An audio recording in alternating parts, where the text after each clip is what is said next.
For whom, other than the Emperor himself, could have made such an event possible? Truly, we feel the hand of the divine at work amongst us, guiding and protecting us in our hour of need. And now the microphone in is truth, the plugged members in. of the council This is something that such a large contingent got to get used to. I've taken the batteries out of my microphone, and it humbled every man and as a woman consequence, when I turn my computer off, sometimes it loses power and it forgets settings. So anyway, the High Lords would send so many ships to our aid as testament, if anywhere needed, single player. the dire threat that the spoilers' invasion Is there an option to do this as If we co-op? fail here, the way is open for the great enemy to strike towards Holy Terror, and no one able to draw breath will, for even a moment, consider such a possibility. With battle fleets solar inbound, the Council went about the task of assigning its battle groups to the multitude of tasks ahead. Many possibilities were discussed, ranging from allowing the fleet free rein to pursue the hunt for the planet killer. Anyway, for the I'm doing a skirmish. And the reason I'm doing a skirmish as opposed to Beyond All Reason is because I just after many hours, it was decided the fleet should seek to engage the grand fleet of the destroyer to draw it to battle while the initiative is with us. The senior officers of the fleet are to confer with us at their earliest opportunity, and indications are they are eager to begin the hunt. Hard. From their Let's communications, pretend I'm competent and know what I'm doing. They relish the prospect of frontline duty and regard a battle against the despoiler as a means of settling the account he and his master opened 10,000 years ago during the Siege of Terror. The council concluded There's no Creed's decree metal makers in that news of the 0K, fleet's so I'm arrival should be going to do disseminated that. to all commands at all levels. Such a boost to morale is surely overdue, especially on the ground. You know the what? enemy continue to pressure It's our nowhere forces near enough, so on we're going to every have front. health multipliers The as well. Commissioner for Moral Truth approved such a plan, and the Commissariat concurred. In a moment of uncharacteristic No, we're not having frivolity, zombies. the Lord Castellan, normally an abstemious man, ordered the liquor rations of every regiment of Cadia doubled on the morrow. My heart leapt until I remembered that it would be the task of my logistical you know what? staff Yeah, let's do to that. enact such an order. Journal entry. Let's The have Lord some, Castellan has determined to take advantage of the warp storms raging around the Cadian system to shift troops from planet to planet with little fear of new enemy forces attacking no the worlds and roads. strips of Some defenders. maps have He roads that plans allow to then fast launch a unit series of movement. offensives that will catch the forces of disorder off balance. My staff are working around the clock to plan such huge movements of men and material, for it is the largest single redeployment since the great mustering at the beginning of the war. Early indications are that 42 million troops are to be Allow moved campaign over a commander period of 3 chassis. weeks Allows you to choose from the a total of campaign commander 23 chassis. worlds. Alright, let's do that. Spirit of measured optimism pervades the High Command, for though the end is still far away, we feel for the first time that we are in control of our destiny, and that the influence of chaos shall soon wane. So, have Journal game, have entry. map, yeah. The enemy is hitting us hard. What's the across victory entire region. conditions? My attention has been consumed with the defence of I the assume I Cadian kill the system enemy's commander. Yes, Well, our we'll home find out. has borne the brunt of the past days. After this, I'm wave going to after play some wave Beyond of All Reason, frenzied but I mutants wanted to play assaulting the 0K walls because of the it's fortress different world's capital. and it's interesting. 15 regiments man the defences They're both there, interesting. And an entire They're- legion of the Adeptus Titanicus are deployed. But it only the seemingly They both endless split cohorts of Total ill-disciplined Annihilation mutants into attacking the different capital. paths. We may have been able to contain the enemy. This one's a bit more but the assaults are cartoony. led by none other than the they're Black both Legion, used on the that, so- Praetorians, right, the well, that's- despoiler himself. And I'm The Black starting here. Legionnaires are content to allow many thousands of mutants to crash against our defences, aiming, I believe, to wear us down and deplete our Pause the game material stores immediately. through sheer attrition. So we'll go Some of these mutants are massive brutes, able hovercraft. to I withstand think last vault hovercraft in after this last one, vault, and then before finally going down. do that. Others are little more than twisted masses of warping flesh. So damned are they by the so-called blessings of chaos. Each wave to date has been repulsed, but only at the cost of many brave defenders, And and with little auto or no assist. appreciable effect on enemy numbers. And just when Orders. the attackers are sent once more into indisciplined rout, the Black Legionnaires are wont to launch their own attack. These attacks cost us That's dear, group though one. to date none have penetrated the lines. Each time, though, only a handful of enemy are killed, but the butcher's bill for us is intolerably high. Creed has moved his HQ to Casa Holm to counter the crisis rapidly developing there, and I am confident Let's his just do presence that will for make the now. difference of several regiments. And then- He has led in person a bold counterattack at the head of the Cadian 8th against the latest assault, sallying forth once the mutant wave had receded and striking at the Black Legion before their own assault could develop. The counterattack was a resounding success, and as he turned to the walls at the head of the 8th, the entire length of the eastern wall erupted with the cheers of many thousands of men. It was a sight I shall remember for the rest of my days. Journal entry. The battle at Castle Holm has taken on a new and unanticipated turn, one that I would scarcely believe had I not seen the evidence with my own eyes. At the height of the latest assault upon the eastern wall of the primary fortress, at the moment when it appeared as if the Black Legion were forced to breach, the 13th Company appeared from behind their lines, and inflicting a crushing defeat upon them. I heard with my own ears the atavistic howl of their warriors, if I hold down control, even though I was at my station some distance from the fighting. The sound chilled me to the core, and by all accounts had a similar effect upon our troops at the wall. Fortunately, the effect upon the enemy was greater still. The vile mutants fled first, turning their backs and fleeing in an instant. Their Black Legion masters attempted to forestall the rout, firing upon the mutants in an effort to render them more terrified of their own retribution than they were of the 13th Company. But their efforts were wasted, and many Black Legionnaires were trampled as the mutants stampeded from the walls. Soon the Black Legionnaires were themselves assaulted, and those not cut down from the rear were forced to quit the field, an event unheard of to date.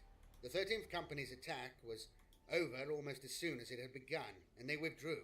We know not in which direction, making, as they did, no attempt to communicate with our forces. Inquisitor Asmoralis was on the scene within hours, and his first action was the quarantine of those defenders who had witnessed the event. Creed objected in the strongest possible terms to such treatment of these brave men. And the extra and though the Inquisitor's orders were not rescinded, he has issued written assurances that the men shall be released with no further ramifications once he has concluded his investigations. The crisis at Castle Holm has been averted, for the present at least. Why are you not attacking? Staff are returning to High Command upon Cadia.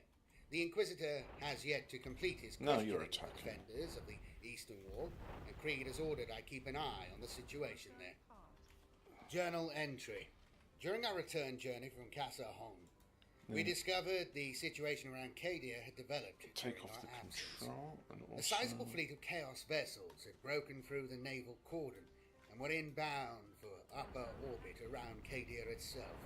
This fleet's scout vessels and a number of escorts detected our convoy, and a cruiser squadron peeled off from the Armada to attack us. Now, many of Creed's staff believed in that moment one of each of these. But the enemy vessels outmatched our own escorts. Creed, however, would hear none of it. Before he would permit a distress transmission, he led his staff in prayer. I was struck at that moment by the sheer piety of this man who leads us, for he is a Puritan of the highest order, and his faith in his own manifest destiny is unshakable. And his faith was not found wanting, as we were about to discover. Good. The leading Chaos vessel was upon us, a monstrous brute of a ship of the despoiler class. Its first salvos collapsed our shields and inflicted fearful damage upon the starboard drive cluster. With our engine capacity reduced by at least half, we simply waited for our end. All except Krieg, that is, who stood up upon the command deck, glowering at the enemy vessel, as if his will alone would send it running. A junior naval officer reported the enemy vessel powering up its batteries for the kill shot, but Creed ignored him, taking a slow draw from his cigar. At that moment, blossoming sheets of energy obscured the despoiler, and I saw with my own eyes its shields collapse, one after another. The bridge came alive as the command staff shouted reports of another vessel engaging our attackers from the rear. Then more ships appeared, and we soon had confirmation of their identity. It was Battle Group Rourke, the Come on, Duke you guys, help build the at its head, defences, please. and they put the Chaos Fleet to rout within hours. Accompanied by the cruisers of the Battle And Group, start we reclaiming limped home these to wrecks. Cadia. Captain Rourke I need the himself metal. accompanied us to High Command, where he was received as a hero for his timely intervention. Without his actions, a sizable portion of the High Command's most senior staff, including, of course, the Commander-in-Chief himself, the Lord Castellan, Alright, do some disruption then. would have been lost, and a great blow struck against the Imperium. The captain is to be commended in the highest possible manner. Oh, when it's disrupted, it's like it's suppression. It fires slower. Journal entry. A veritable mountain of reports awaited me upon my return to High Command, and I've spent many hours reviewing the situation across the sector oculars. Of gravest concern to me are the reported actions of the Eldar, who it seems have engaged more than one Blackstone fortress. Eldar ships have engaged the enemy wherever they may be encountered, desperate by all accounts to attack and destroy these hideous engines of destruction. They refuse all contact with our representatives and will not share the information they evidently hold. I have seen the classified reports into these machines logged after the events of the Gothic War, and have detailed our forces to seek out and engage them at all costs. If the Eldar are so determined to destroy them, then I can see no reason why we should not also deploy every resource at our disposal to do likewise. Journal entry. These are going to go warp storms, so prevalent in the region over the buildings. last week, show signs of reducing in level Commander, and velocity. And so you're the not war doing enters anything at another the phase. moment. The enemy has been afforded the opportunity to move vast numbers Go of and troops. build some but more so too rare have we. metal extractors. Creed has ordered a massive counterattack, and as his chief of staff, it falls to me to organise and plan this operation, codified Operation Cryosos. In a matter of scant weeks, many millions of troops will be in position to strike a hammer blow against the forces of the despoiler, and if successful, we stand a chance of halting the seemingly inexhaustible tide of chaos overwhelming Cadia. If we fail, we may not gain another chance to even try again. My first task was to attempt an audit of those forces at our disposal. Such a duty would be far from simple at the best of times, but at present is a statistical and logistical nightmare. High Command has long since lost track of the number and status of regiments operating in the sector's oculus. Operating? Thousands have answered the call to arms. See, it's fancy when you say it as operating. Communications are still disrupted by warp storms, and so we have few reliable means of ascertaining the status of many of our forces. Some regiments, indeed, some armies, that? Oh, it's a are gravity likely to turret. exist Okay, I just altogether, thought it was while other newly unusual. arrived forces may have taken their place. I suspect that it will be many years before history penetrates the veil of confusion and even begins to record an Let's accurate have another account factory, of so those that I'm stood going to before the have despoiler. amphibious bots? Yeah, I think After many long days of star amphibious work, bots will do. High Command has gathered a force of many thousands of regiments. The majority of these units conform to the Departamento Munitorum standard for classification as Type 18V, M41 Light Infantry. Though only 40% of these are estimated to stand at close to establishment strength.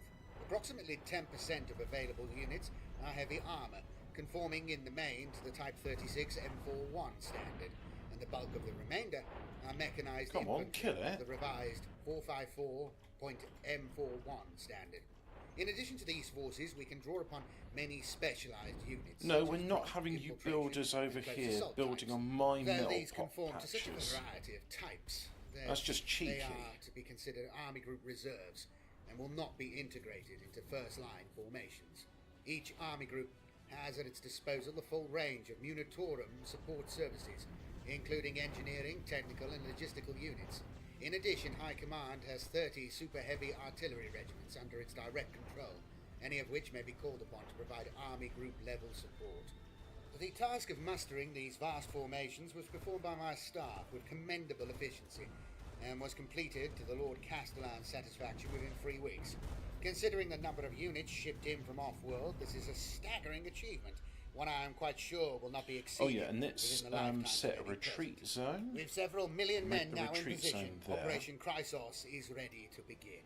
And then Journal retreat entry. when you're at facing Chrysos is half. underway. That should make Following a a difference. bombardment lasting 48 hours, Creed gave the order to advance. The latest orbital scans show the enemy moving to meet the attack head-on, as we had anticipated they would.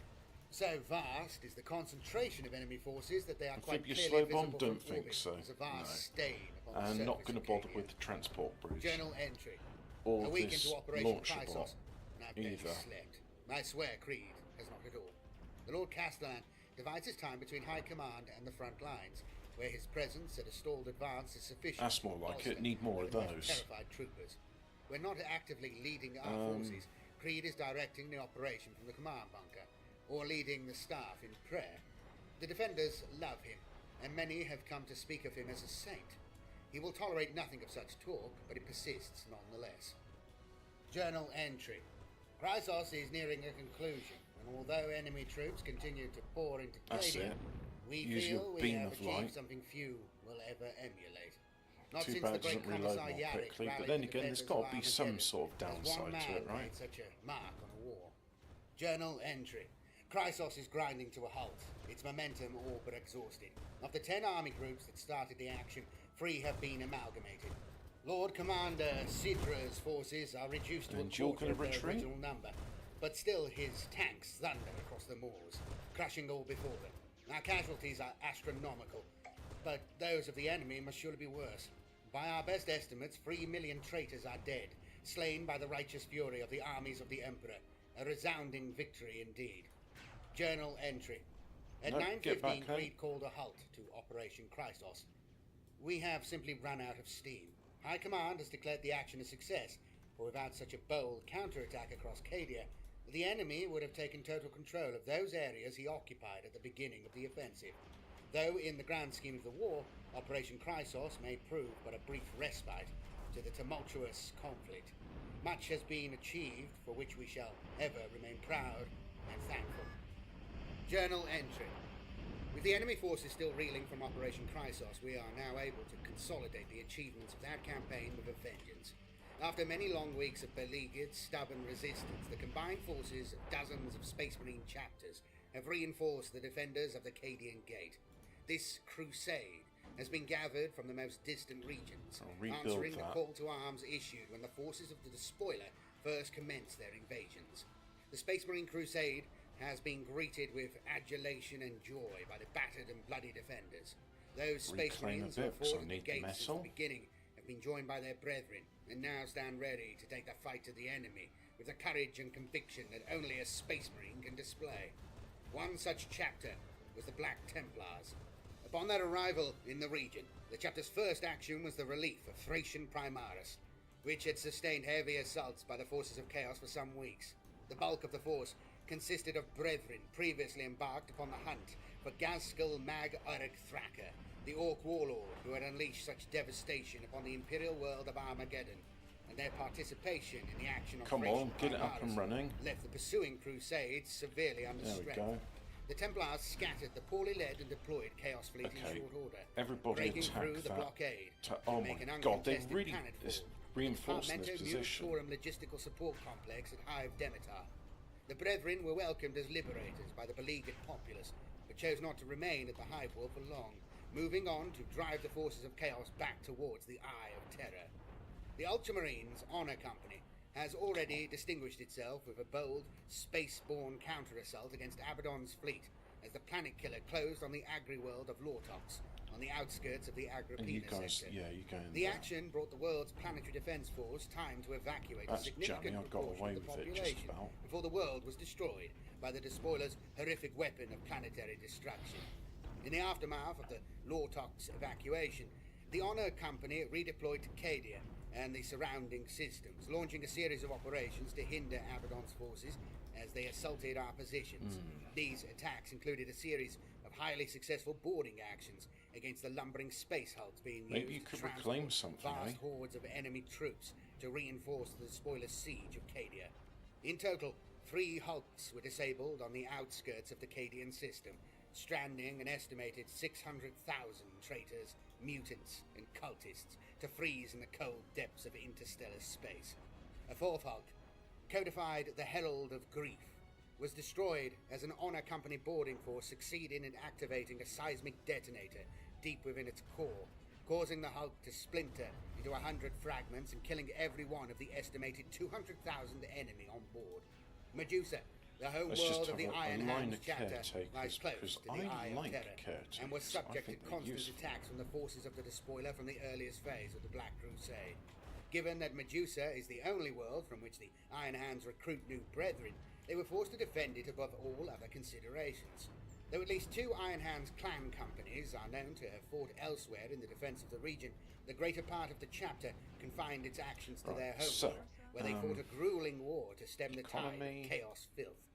At the height of the defense of Medusa, the gargantuan tract and fortress monasteries of the 10 clan companies came together to face an armoured assault launched by the traitors of the excommunicated Haradni 13th Heavy Armoured Regiment. The dark, polluted landscape of Medusa was host to one of the largest gatherings of armoured might since the Battle of Talar during the Horus Heresy, with over 10,000 traitor tanks arrayed against the Iron Hands. The ensuing battle reportedly raged for 5 days and nights, as armoured echelons consisting of thousands of tanks swept across the barren plains towards the mobile fortresses of the Iron Hands. When the fortress's guns opened fire, it is said 100 enemy battle tanks were destroyed, each clan company commanding the equivalent firepower of one of the Centurio Ordinatus of the Adeptus Mechanicus. At the height of the battle, on the 5th day, the enemy managed to break through the Iron Hands' lines, a single traitor-armoured company outflanking one of the massive mobile fortresses and unloading round after round of ordnance upon its more vulnerable rear from nigh on point-blank range. The Iron Hands launched a furious counterattack, assault squads armed with melter bombs, launching themselves from the crenulated towers of the monastery to land atop the massed tanks.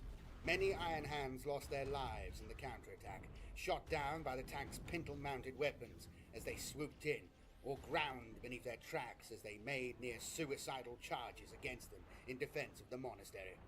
Despite the Iron Hands' losses, the counterattack succeeded, disabling or destroying the majority of the traitor armor and sending the remainder into a disorderly retreat.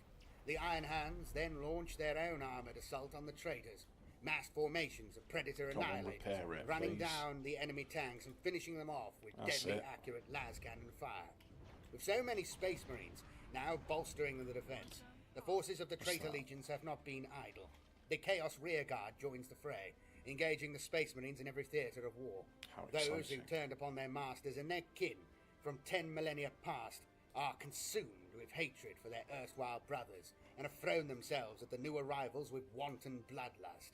With such legendary warriors as the Blood Angels, the Black Templars, the Imperial Fists, the Howling Griffins, the White Scars, and many other chapters now standing before Abaddon's invasion, we can at long last see a real chance of turning back the 13th Black Crusade. Journal entry. The world of Malin's Reach has been deemed tainted beyond redemption. Lord Inquisitor K RTS, upon his arrival in the system, has ordered the ultimate sanction upon the blighted world without a second's hesitation. The plague of unbelief has spread its tendrils throughout each of the hives, and the stain can never truly be eradicated. Malin's Reach has been subjected to a sustained barrage of cyclonic torpedoes that has totally annihilated all life on the planet. Journal entry. Though I am not privy to the details, the Space Wolves and the Dark Angels chapter appear to harbour a great mutual rivalry, and this is causing severe disruption to our efforts in the defence of the Sentinel Worlds area. The two forces have been operating in the same region for several weeks, yet their refusal to coordinate their actions is harming the ability of Imperial Guard commanders on the ground to act, for they can rely upon aid of neither chapter. The situation has recently changed, however. Those caretakers the Dark Angels have abruptly left the area in search of renegade individuals they refuse to identify. The Space Wolves, too, have departed, reportedly heading for Nemesis Tesseria in search of an artifact of their Primarch How did they do a flanking attack? And how was I cannot help but feel compelled I'm not privy to this because I don't really have any radar up, do I? No, I don't. Strategic situation. Intrinsically linked to the actions of the Dark Angels have been the reports of a shadowy figure calling himself the Voice of the Emperor and operating out of Lilithar. The Voice is evidently acting as the figurehead for an extended network of anti-imperial cultists and insurgents, and his heretical teachings have spread across half of the Agrippina sector, millions being turned to his cause. The Dark Angels have launched a number of strikes against this figure, but on each occasion found that the pressure of constant attacks upon the hallowed ground of the Caliban system have forced the hasty redeployment of their forces. Whenever a Dark Angels force has managed to close on the suspected location of the Voice, it always found it recently vacated, heretical graffiti taunting their efforts, the only evidence of his recent presence there. The Dark Angels harbour an intense interdimensional lizard. And their actions in this regard have still been accounted for by our staff. The Voice's heretical teachings and proclamations frequently make mention of the I'll copy the video URL. It's a border prince. He just reads out various transmitted a number Warhammer of channel voxcasts throughout the world, each making reference playing to some the 0K events today whilst I'm waiting for my headache to clear. And making some quite astonishing claims about Lionel Johnson, the Legion's Primarch. The Dark Angels and their successors have been vehement in their rebuttal of these blasphemous tracts, answering them with bolter and chainsword, rather than mere words and facts. Their fury is something to behold, so eyewitnesses have said to me. Some say the teachings of the voice contain an element of truth, and that he is intent upon some course of action that will see the Dark Angels and the Unforgiven take their part in some yet-to-be-revealed plan. It is evident from the Unforgiven's relentless pursuit of this heretic and his followers that they have no intention of allowing this to happen. Being the first chapter master to muster Arcadia, and being recognized as the most experienced space marine of those that followed him, Logan Grimnar was elected by his peers as nominal head of all the Space Marine commanders defending the Cadian Gate. Some chapters, notably the Dark Angels and their successors, as well as the Relictors, oh, nice one, mate. Yeah, just destroy my own buildings. Their own agendas instead, and taking no part in his plans. Having re-established contact with the other chapter masters fighting in the region, Grimnar has dictated that all their efforts should be focused on the Cadian, Bellis Corona, and Agrippina sectors. Now that contact has been made, those chapters newly arrived at the Sector Oculus, a coordinated attack has been launched that is set to sweep away the invaders in one fell swoop. I only pray that two of the greatest Astartes chapters to serve the Imperium, the Dark Angels and the Space Wolves, will put aside their internecine disagreements for long enough for their efforts to bear fruit. To Cadian High Command. I have long been engaged upon a matter of the Eldar fighting in the very eye itself. My seers, engaged upon the most perilous of vision energy pylons are being destroyed. A shattered, withered husk of a craft world has drifted into orbit above a long-dead planet, delivering hundreds of pallid Eldar warriors wearing the colours of a long-dead craft world onto the field of battle. Their attack on the servants of chaos How the hell did it get past me? Unexpected. I shall continue my investigation. Regards, Inquisitor Rebus. Journal entry. The diabolical magics enacted by Erebus of the Wordbearers Legion so many weeks past have now come to fruition. Through the sacrifice of 1 million innocents, the warp has vomited through the thin skein of reality to burst across the domains of man. The entire region is racked by warp storms so intense that intersystem travel is now impossible. As the last reinforcements gather in those sectors still barely accessible, Cadia, Agrippina, Bellis Corona, Scarus, and Chinkar, it is clear to us all that the war has entered its final stages. Exactly what the future holds, no one can see, on another factory. But none can deny that a terrible time of reckoning is upon us. Our forces are set against those of the enemy, across the war zones of Cadia, Scarus, Agrippina, Bellis Corona, and even Chinkar.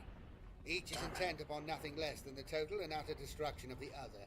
These 5 war zones are to form the battleground for the final conflict of this 13th Black Crusade. Well, at least as the those forces Desolators committed to other here. areas are hastily redeployed, or simply forgotten amongst the confusion and anarchy that has befallen us. We have long since lost track of the number of troops operating in the region, but estimates suggest that the forces now engaged are beyond anything seen in many hundreds of years. Thousands of Imperial Guard regiments, scores of Space Marine chapters, and hundreds of Titans stand alongside the combined conscripted militia of 100 systems. Against these heroes of the Imperium are set the traitor legions, rebel Imperial Guard, mutant hordes and cultists beyond measure. Millions give their lives in desperate last stands and vicious deadlocks as Imperial creatures exhort the faithful to ever greater peaks of bravery and bloodlust. The skies above the war zones now burn with the falling of orbital ordnance, and the chants of a billion lunatics resound in our ears. The tread of mighty battle titans shakes the earth, and fighter craft scream overhead. The last days of the war are surely upon us. Creed has issued the order. Let none falter in his duty to the Emperor, but to do so is to surrender humanity itself, and to the eternal pyre of damnation and ruin. Journal entry.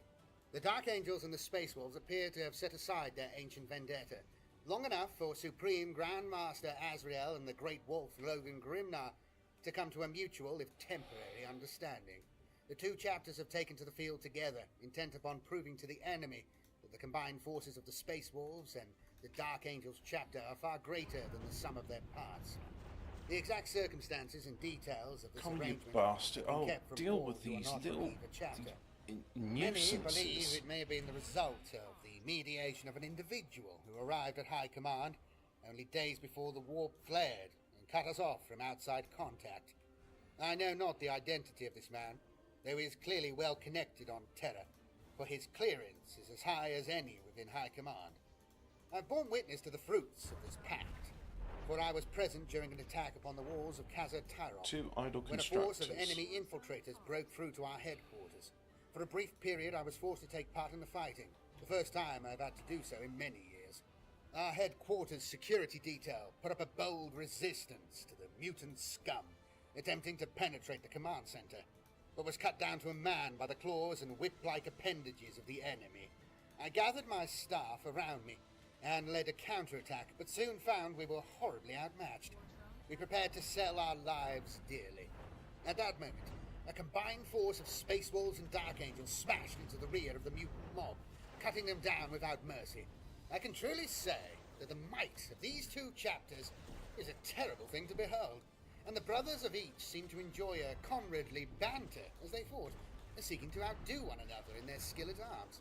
Only, as the last few mutants were dispatched, did this banter turn less comradely, and soon insults filled the air. Though a victory was won, I fear the Sons of Russ and the Sons of the Lion may never fight side by side as true comrades. Journal entry.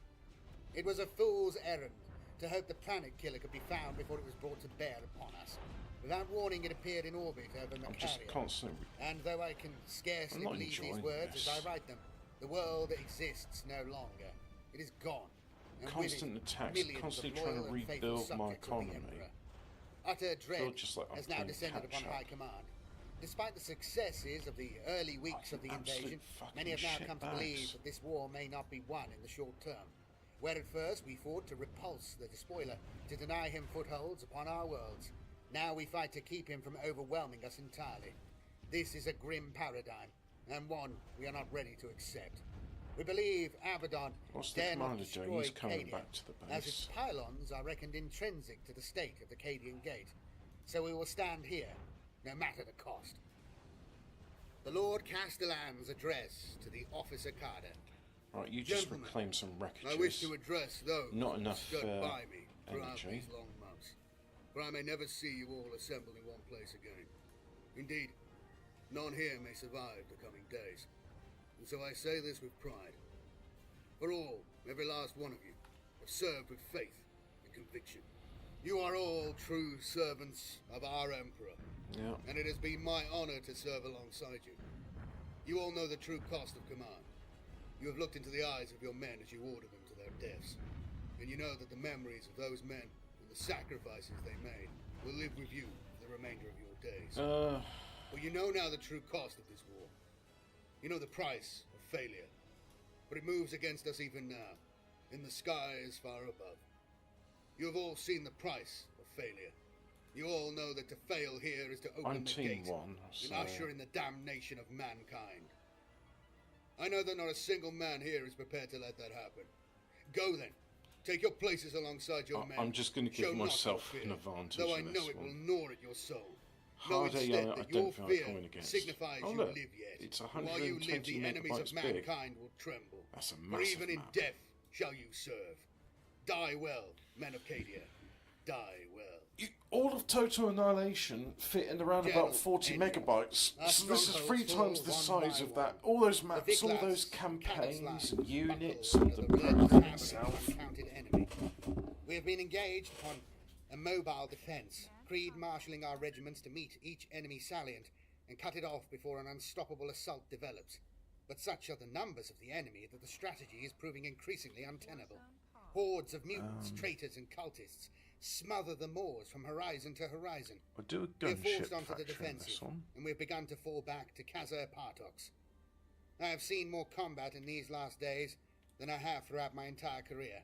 I'm a staff officer and proud to serve in that capacity. 3 days ago, I stood with the Cadian 8 at K.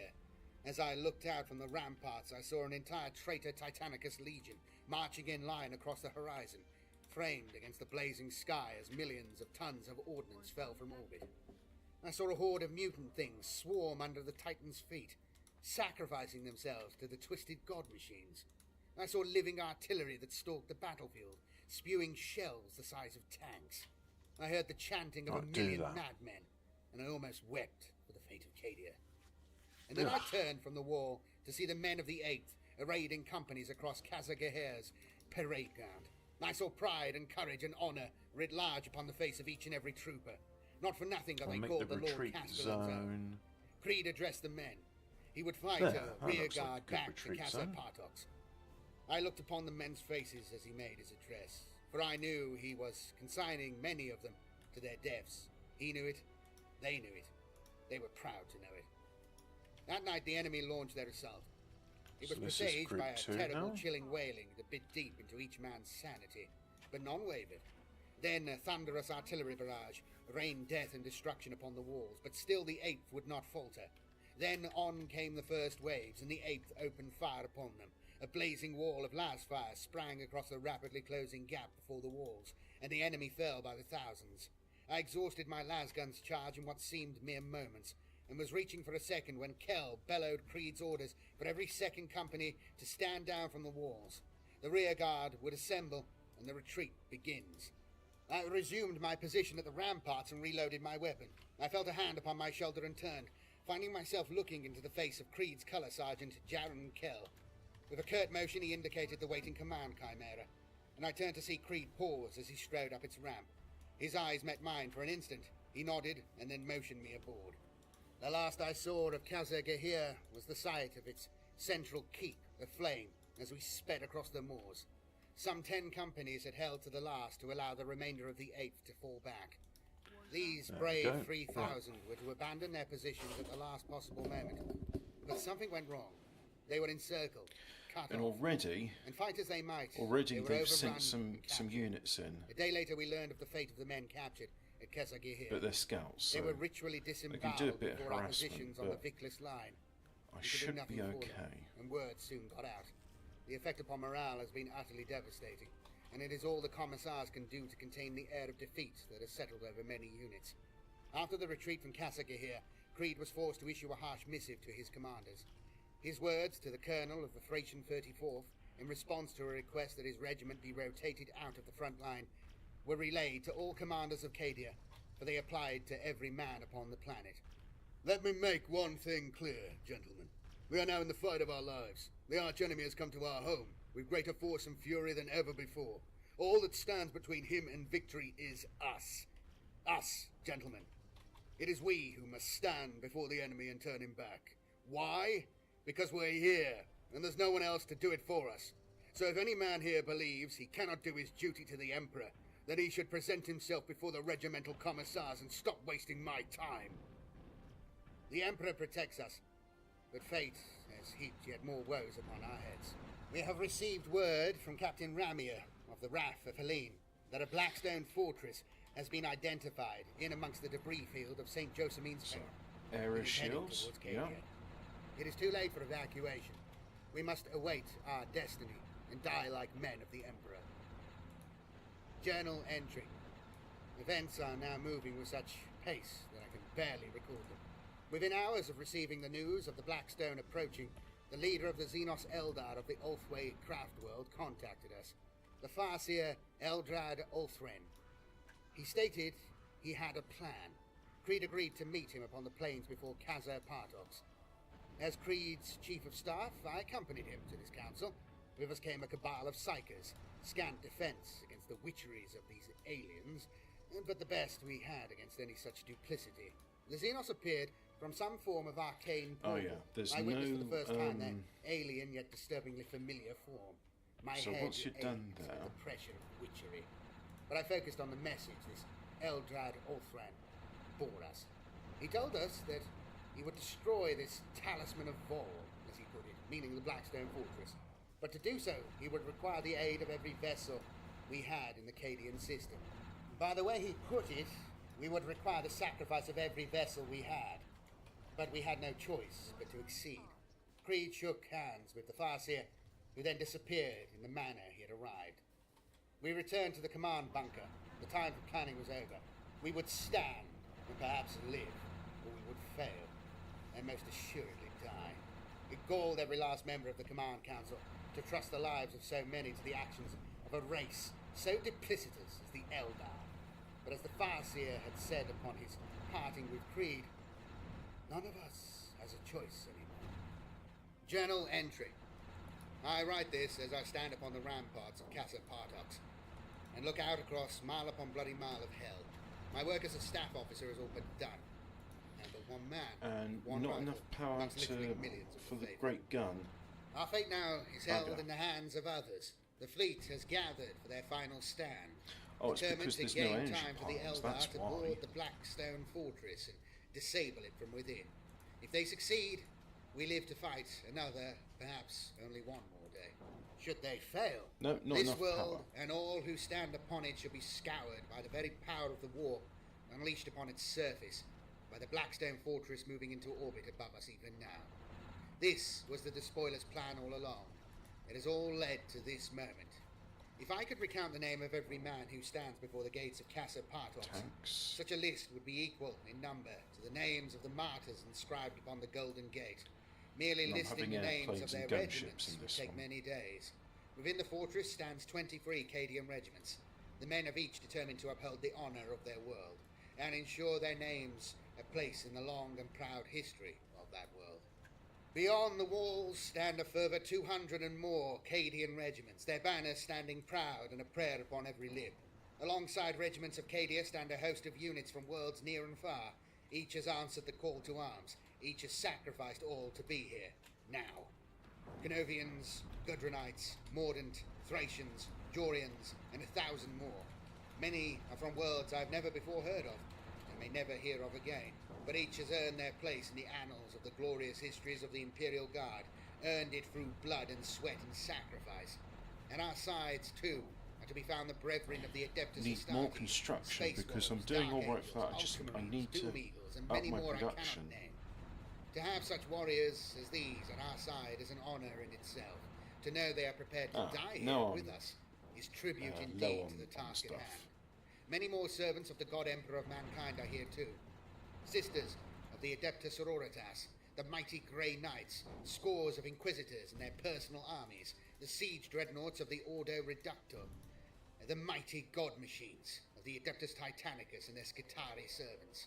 And amongst it all, the confessors of our great faith move, admonishing each and every man to hold true to the Emperor. They tell us such a battle as this is a battle of faith versus faithlessness, of purity versus heresy. Though we may die, we do so in the service of the Emperor, and no man can ask for more. We are filled with the spirit of martyrs past, secure in the knowledge that we will soon stand in the company of the Emperor, and the circumstances So of our I'm gonna take martyrdom off the shall auto guarantee assistant every now. one of us a place in eternity. But our numbers are dwarfed by those arrayed against us. Even from atop the mighty walls of the Castellum, I see not a single square metre of ground that is not held by our defenders or trod by the enemy. It occurs to me now that every twisted denizen of the Eye of Terror must surely have converged here, before the walls of Casa Partox. Yet I know this is a ridiculous notion, for surely such a scene as this is played out across every war zone Where's the of the commander sectors now? Oculus. He's building And so, a bunch of stuff as the there. battle is joined, we wait. Journal entry. We have received word that the battle in orbit is underway. True to their word, the Eldar fight side by side with our ships. But the toll being taken upon our forces is fearsome indeed. Now is not the time to count costs, however, my for this great endeavour is surely gun's worthy just of the greatest of activated. sacrifice. Journal entry. A great pillar of searing destruction has penetrated the clouds and fallen upon the forces of the enemy before us. The screams of 1,000 incinerating heretics assails our ears each passing minute, and the lexomechanic state it is moving towards us. It will be upon the Khazar within the hour. We are finished. Journal entry. The last days are upon us. We have abandoned Casa Partox and are retreating towards the Caducades Sea. If we make it there, we shall make our stand at Casa Galan. We have to That's make good. it. He's How to recount the last shooting day back. at Casa Partox? I can barely begin. lost a The few Eldar of those. succeeded Never in mind. halting the Blackstone Fortress, though not before it destroyed Casa Fact Partox. is, I'm That now once producing proud enough Castellum energy is now no more than to a fire the blasted great gun. slag heap of molten adamantium and rock. Commander, you're there. Charred Yeah. corpses of 10,000 brave defenders, scattered for miles around it. We are still attempting to piece together the details of the battle in orbit that saw the Blackstone defeated. Admiral Quarren reports that the bulk of his fleet is destroyed, many vessels having paid the ultimate price to ensure the Farseer of Ulfwe the time to complete his mission. It would appear that the Farseer's vessel, the Ishra, penetrated deep through the Chaos lines, many of its sister ships being destroyed in the action. Once close enough to do so, Ulfran boarded the station and has not been seen or heard from since. At the height of this battle, it is reported that a fleet of Necron Tear vessels appeared as from nowhere and assaulted the fortress and the Chaos fleet both. So confused and incomplete are our records of this engagement that we may never piece together the true details. Regardless of their reasons for doing so, the Necron ships forced the Blackstone fortress to disengage, and contact with it was lost soon after. The last we know of the so-called Talisman of Vol was reported by a psyker attached to the General Staff. Lieutenant, because of the health bonus, I'm going to have more of those dominatrix. His soul scream echoing throughout the war. No doubt our seers and savants will be looking to unravel this mystery for many years to come. Yet, though the Blackstone Fortress and the Planet Killer both are gone, the forces of the Despoiler are seemingly endless and unstoppable. With Casa Partox fallen, our command and control structure is non-existent. At least until we can evacuate across the sea to Casa Gilan and set up a new headquarters there. The retreat from Casa Partox saw the most intense fighting of the war. Many thousands gave their lives so that the bulk of the army might escape. And at first we were actually aided by the blinding beam of warp-spawn destruction being projected. I mean, one of those might be a torpedo bomber, Yet but when I it can fell always silent, the enemy surged forward and were upon our rear guard in moments. Those are air transports, so I'm not The going to bother with savagery that. with which they fell upon those brave men shall haunt me for the rest of my days, and the honour with which our men fought shall remain with me too. I have lost count of the number of times the enemy threatened to overtake us during the evacuation. On each occasion, I fought alongside the men of the Cadian 8, Creed leading them from the front as ever. Though it has been many years since I last saw frontline combat, I can almost say I've acquired a taste for slaying the foes that would defile our world so. And I've lost count of the number of mutants, heretics, and traitors I have slain, and I shall go on slaying them while I still draw breath. Journal entry. I stand upon the shores of the Caducees Sea. Behind me I see nothing but smoke and flame on the horizon, and the advancing ranks of the invaders. Before me is the grey, wind-swept expanse of the sea, and across it, beyond the horizon, is Casa Gilan, where we shall make our stand. Here with me are 1 million men and more, the survivors of the fall of Casa Partox. Yet they are but a part of the whole that stood scant days ago at Partox. Many more are now dead, their bodies defiled by the blasphemous bastards that pursue us. We are to board our transport ships here and fire the port in our passing. We are forced to abandon the bulk of our heavy equipment. Everything from battle tanks to heavy weapons must be left behind so that the warriors may escape. For what good are guns without the men who bear them? No matter. Come on, we shall leave nothing of value behind us. That's all to it. Be wrecked and ruined. Do that again. The enemy. Come on. Even now I am reluctant to board my transport. Don't be shy. Streams of men are still arriving. I do not wish to leave till all are safely aboard their ships. I wish to be the last to leave, though I know that shall not be. Journal entry. The bulk of those forces that took part in the retreat from Casa Partox has now embarked upon the voyage across the Caducees Sea. The operation to dispatch them was a gargantuan one, but to their eternal credit, the Unitorum officers oversaw the process with utmost professionalism. The provosts and commissars were hardly needed. Discipline was kept, despite the air of crushing defeat that had settled over our troops. One of the last groups to leave was the ecclesiastical delegation, whose thousands of preachers had attended to the spiritual well-being of our forces throughout the fighting withdrawal from Partox. Some of these remain in the port now, determined to preach the word of the Emperor until the very end, and their sonorous chants at times drown out even the thunderous explosions of enemy artillery.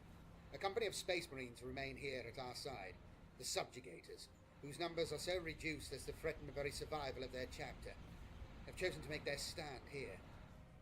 Truly, the Astartes are as gods amongst men. I count myself honoured to serve alongside them. They have vowed to evacuate only when all else is lost. Only a few thousand warriors remain now, and the enemy draws near. I have volunteered to stay with the engineers to ensure the munitions planted at the heart of the port are detonated. Such a task is essential, and I shall relish the chance to time the destruction with the enemy's taking of the port. Throughout this war, I have done my duty as a staff officer of the Emperor's armies. Come on, big bomber. Do some big bombs. My place is no longer at the plotting slaves or Rochester Station. It is here, at the front line, in harm's way. I welcome such a duty. Enemy fighter craft are strafing our positions, oblivious to the flak of the Hydra units of the Cadian 463rd Armoured that have volunteered to stay behind. Shells rain down amongst our positions, fired by those terrible living engines. I swear, with all the sights I've witnessed these last months, it is these that shall haunt me for however long I have left. They are evil incarnate.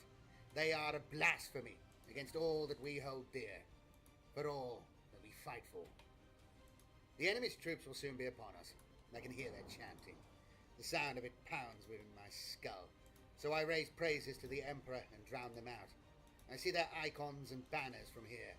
They gather around them and give corrupt praise to their twisted patrons. Here a group of blood-soaked maniacs thrash at each other with flails. There a procession of naked and tattooed cultists of some obscene power of the warp raise their shrill voices in blasphemy. None of this shocks me.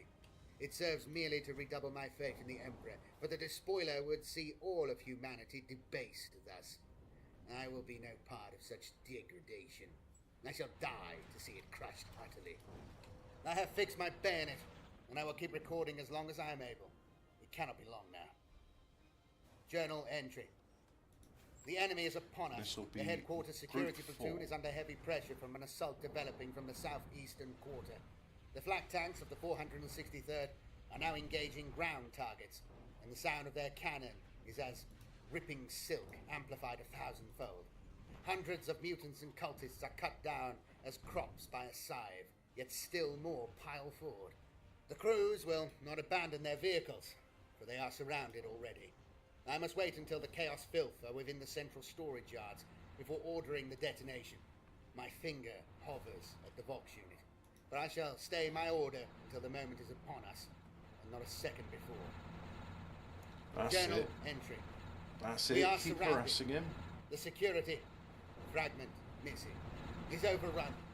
I've heard no word from the engineers. I fear they fragment missing are slain. I have but one chance to ensure the detonation of the port and the death of 1,000 heretics. Come on, I kid. am fragment missing.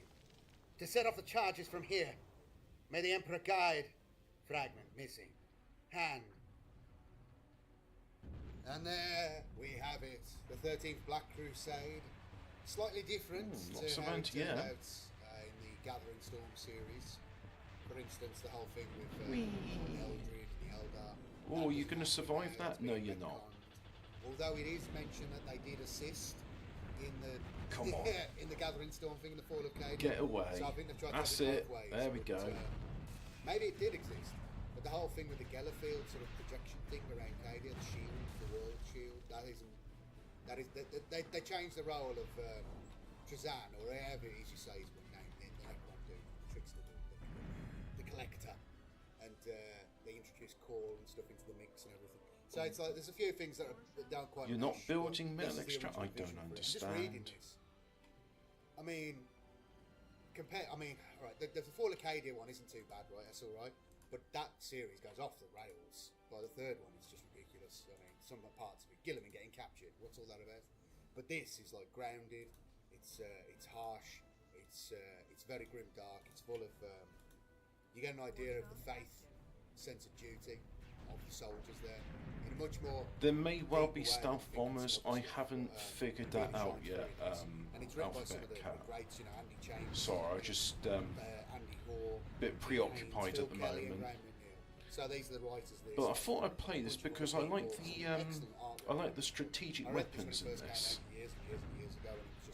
Just trying to build up my defences for the moment so that I can survive their constant assaults. They're good at flanking. They're really good at flanking. So it's like I build one stationary defence and they go somewhere else. I have my patrols, they go somewhere else.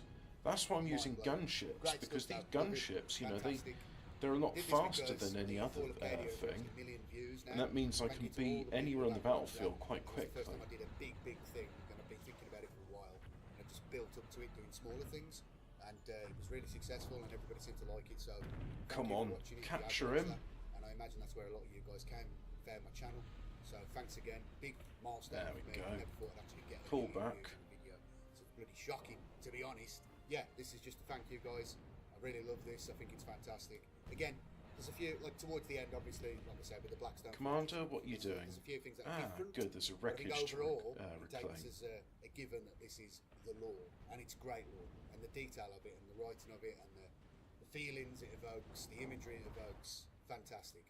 Anyway, thank you to everybody supporting the channel. You can see your name scrolling by here. Thank you, lads. And if you'd like to join this honour company and support the work I do here, please become channel member Lots of down below, anti-air. or becoming a YouTube member, or on Patreon, or on Subscribe. Start by following the links below. Really appreciate that. That really helps everybody who does support the channel. It helps me do these things and carry on doing these things. And the more support I get, the more I can do. So please do consider helping me out. I really appreciate it. No, and yeah, building some we'll get your air name added pads. to this There we list go. of heroes. But otherwise, please do like the video, share it to anyone you think might enjoy it. Subscribe if you're not subscribed to the channel, and hit the little bell. Comment as well, that really helps the video sort of on YouTube and the algorithm and stuff, or wherever you're watching this. If you're listening to the podcast version, thank you all very much. I will be back again with more stuff very, very soon. Lots of big campaign videos planned. Nice bit of artillery. I enjoy speaking in the voice because it's funny to me, and I think it's nice to bring these. Another salvo. People, especially these older ones that have kind of. I really should get some radar up. You only get you know, it's just like a shade. These things when you read the Wikipedias and everything like that, it's just a shadow of what is actually going on in these books. You know, they're really deep, they're really harsh, they're really grim, dark. There's a lot of elements that don't necessarily shine through as much in some things. The spiritual, religious element for the guys, you know, their actual faith in the brutality of some of the stuff that's going on there. I mean, it's harsh, right? You got millions of people dying and demonic sacrifices and stuff. It's cool. All right, I'm gonna go now. Again, please like the video, comment, and please consider supporting. Really appreciate it. I've got a baby on the way. Really so appreciate it when people support all right, my see you later. videos. Have a good one. We'll Thanks all very read much. storybooks of each Warhammer 40k. I like a border prince, but hey, what the hell is this? No.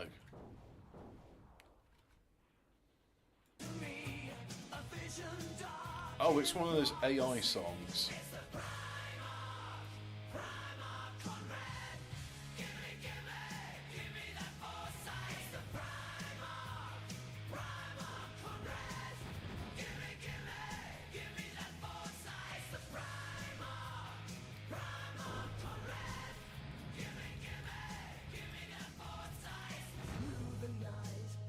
Another radar. Another Cerberus.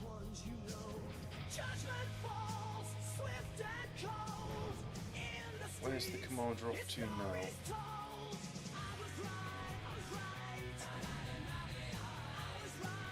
There we go. I think I've got them in check now.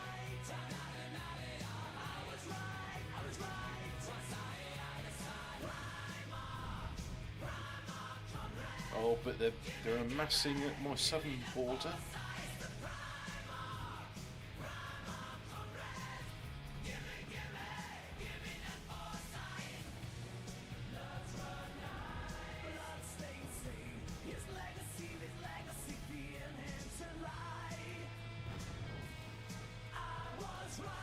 Right, send my forces in.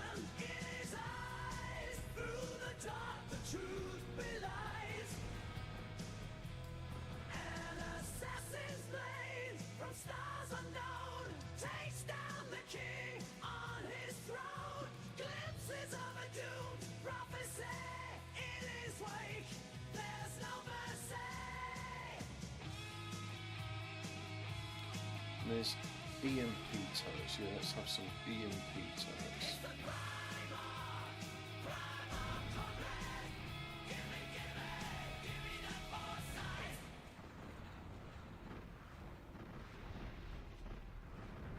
Come on, load, load, load. I need some shields there.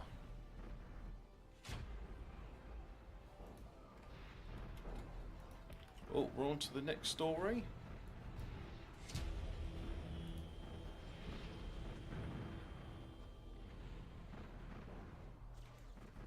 Warzone Fenris, Part 2.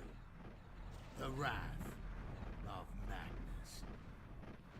The tempers of the Imperial fleet's commanders were tinder dry, and the entire Fenris system teetered upon the brink of catastrophe.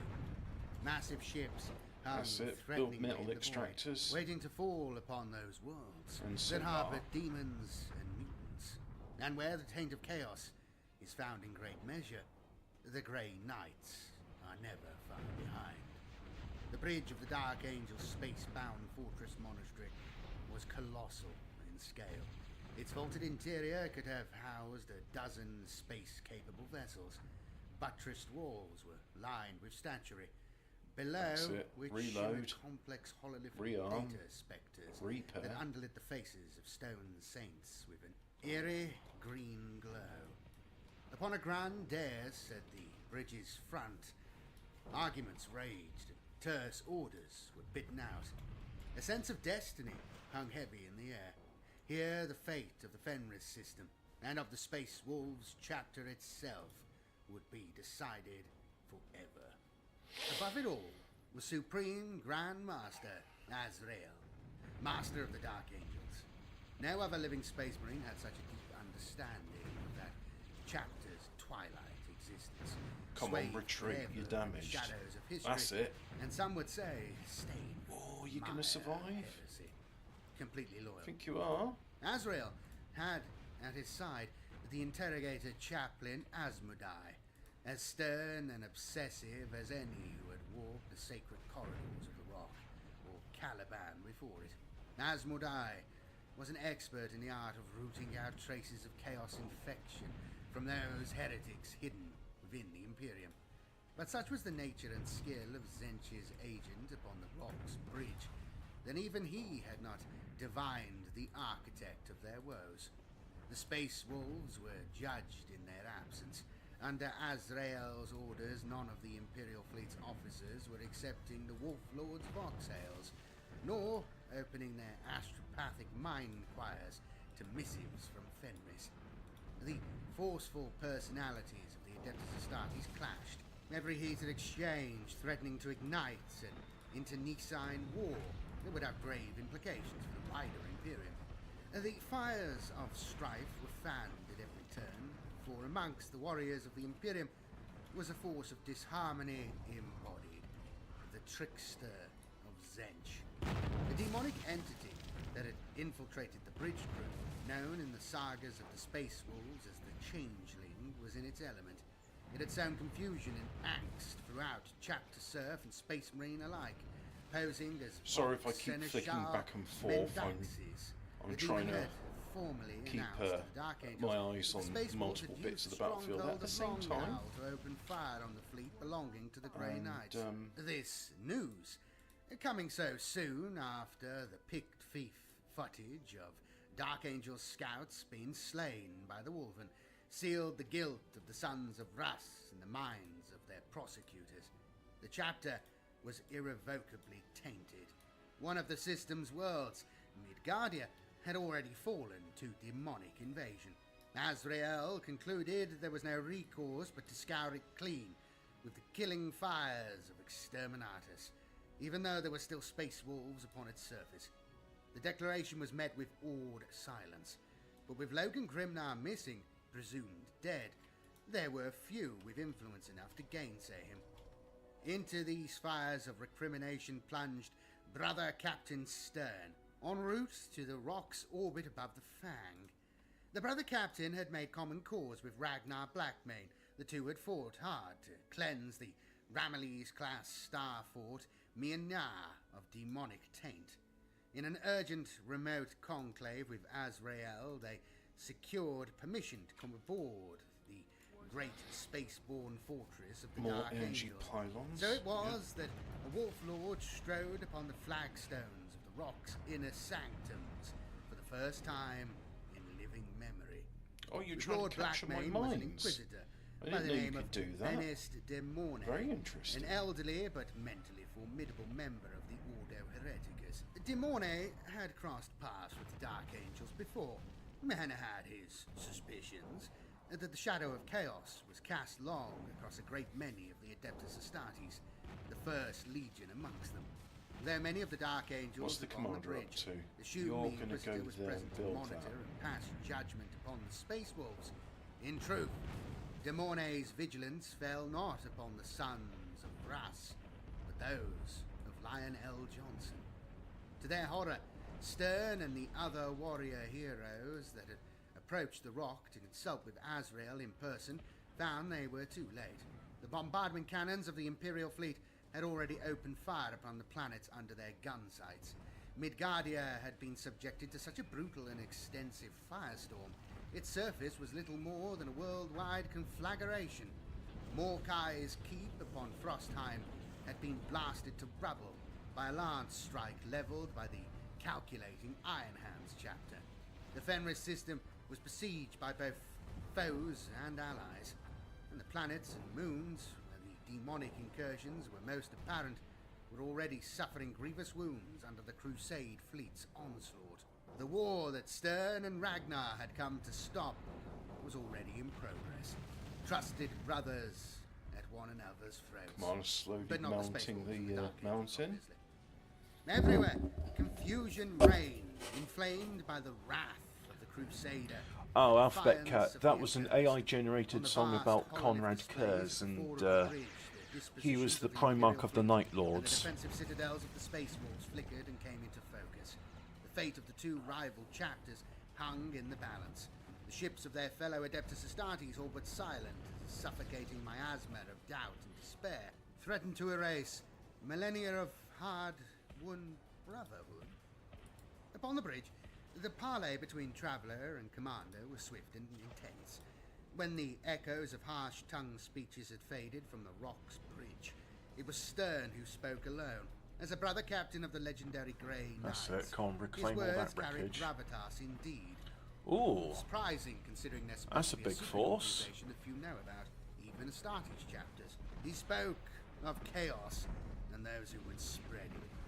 He had already judged the souls of those wolven he had encountered and those of the warriors who had fought alongside them. He had found them sound.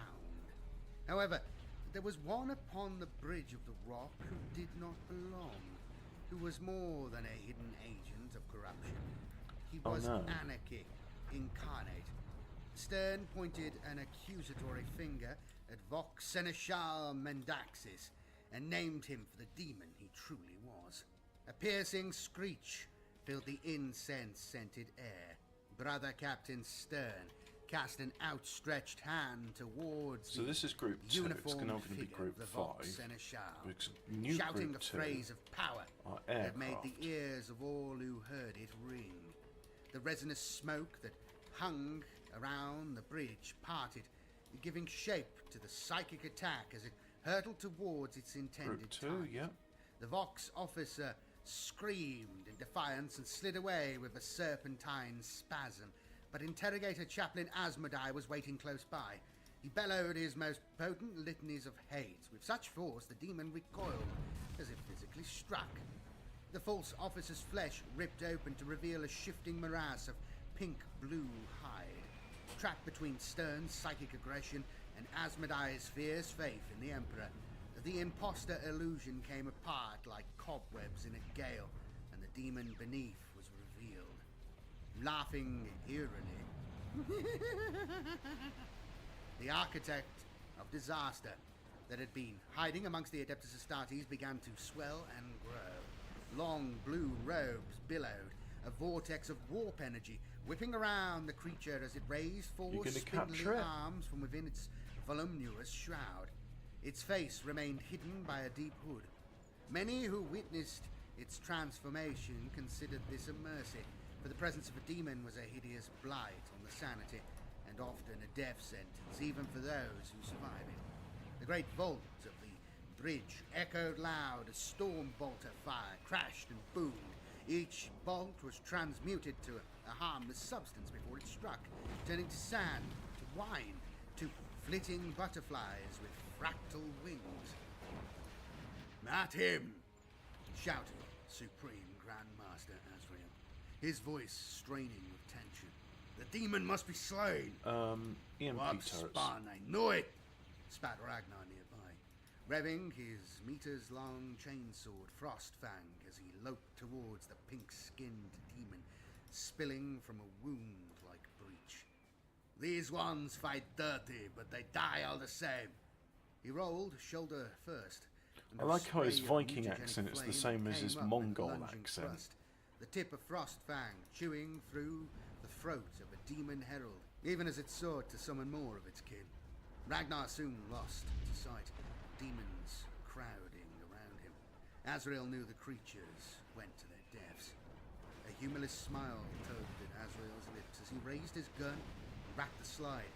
He opened fire, and the demons turned black, limbs twisted thin as tinder sticks. I purge thee from the sight of the righteous, incanted Azrael, as he strode down the steps to one side of the bridge's command dais. I banish thee with the power of truth. The chapter master raised his relic weapon, the lion's wrath, and sent a burning bolt of plasma right at the Zentian demon at the heart of the confusion. The creature sketched a complex sigil in the air with all four of its hands before catching the plasma shot, as if it were no more harmful than a child's toy. So I said, if I eat at 4 o'clock, then that means I've had a fast for 16 hours. Yeah. Behind him. As he moved, the Supreme And I've been told after 12 hours your body engages in autophagy. So that's what I'm doing. I'm fasting. But I would like to eat something.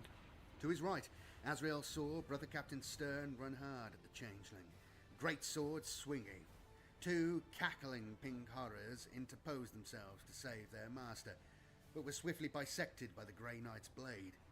Bubbling from their remains came grumbling blue horrors that snatched at Stern's legs as he So what's the commander forwards. up to? The Grey Knight He's just burnt them being away idle with a at the blast of moment. white mine fire and forged onwards. Barely slowed, Stern waded through the morass of demons. So let's have some anti-air His up blade here. levelled to impale the changeling. With a thrust he ran the creature through, only for it to shimmer and disappear. It was merely another illusion, cast to cover its retreat. The trickster thing was already far to the right, disappearing down a sconce-lined corridor, with the I'll bubbling have remains some, of two hulking guard shields. servitors I left like in its shields. wake. After it! Shouted Azrael. Run it down and banish it, or there will be hell to pay. With the changeling summonings leading to demonic incursions in several locations upon the rock, the Dark good, they're Angels and their repairing allies stuff. scrambled to contain the warp breach before it was too late. In the space of a few heartbeats, those who had accused the space wolves of malefic taint had themselves become the accursed. The bridge of the rock was a scene of utter bedlam, with the changeling covering its escape by summoning Zentian demons into the path of the pursuing Dark Angels. The once somber and doom-laden atmosphere had been replaced by a deafening cacophony. Screams of horror, shouted orders and detonating bolter shells mingled with the hoots, cackles and chanted incantations of the demonic invaders. The unmistakable scent of hydrocordite and promethium choked the air, chasing away the subtler scent of holy incense. Chapter serfs died by the score. Even Space Marine officers were laid low as they fought. Limbs blasted to molten gobbets or torsos turned to glowing glass by the sheets of warp flame hurled their way. Don't know where my construction rovers are. As robed warriors ran in from archways and vestibules. A company of heroes assembled upon the flagstones of the bridge, bolters spitting death. They gave not an inch of ground, though many turned pale, the warp spawn unleashed in their midst, and the fires of change crackling at their And then feet. some more EMP Several turrets. I'm squads going knelt to try in and firing lines be more in order to form living tactical. bulwarks against the strange invasion. Their shoulders turned towards the foe. Their brothers ran close behind them in order to close the net. Wherever their shots hit home, the pink-skinned demons would burst apart, as if made of no more than Need more food energy. sludge. Only for two blue-skinned forms to coagulate from their blasted remains. When those grumbling byblows were put down by pinpoint fire, they too were replaced, each yielding a pair of yellow demon mites that crept from the fires of their predecessors' demise. The sons of the Lion fought as one, locking their fields of fire to squad after squad.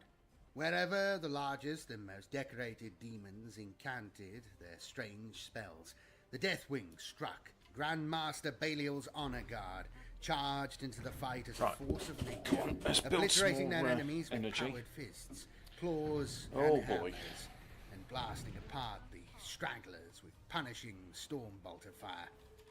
They left a trail of bubbling ectoplasm in their wake as they slew. Azrael and his fellow heroes were long gone. They had realized that the thronging demons were but a distraction. The Changeling was the true mastermind behind the attack, and it had to be stopped before it could bring further havoc to the scions of the Imperium. As they ran, Stern made psychic contact with the warriors of his brotherhood, commanding them to gain access to the rock by any means necessary and eliminate the demon threat. Within minutes, a strike force of silvered paladins appeared upon the bridge of the rock in a blaze of strange light.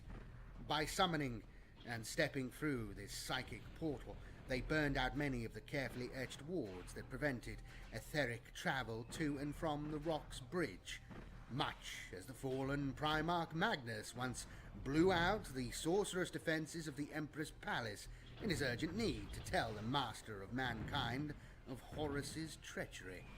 The Grey Knights considered it worth the cost. A skirling laugh emerged from three of the Changeling's mouths as it darted away from the rock's labyrinthine corridors.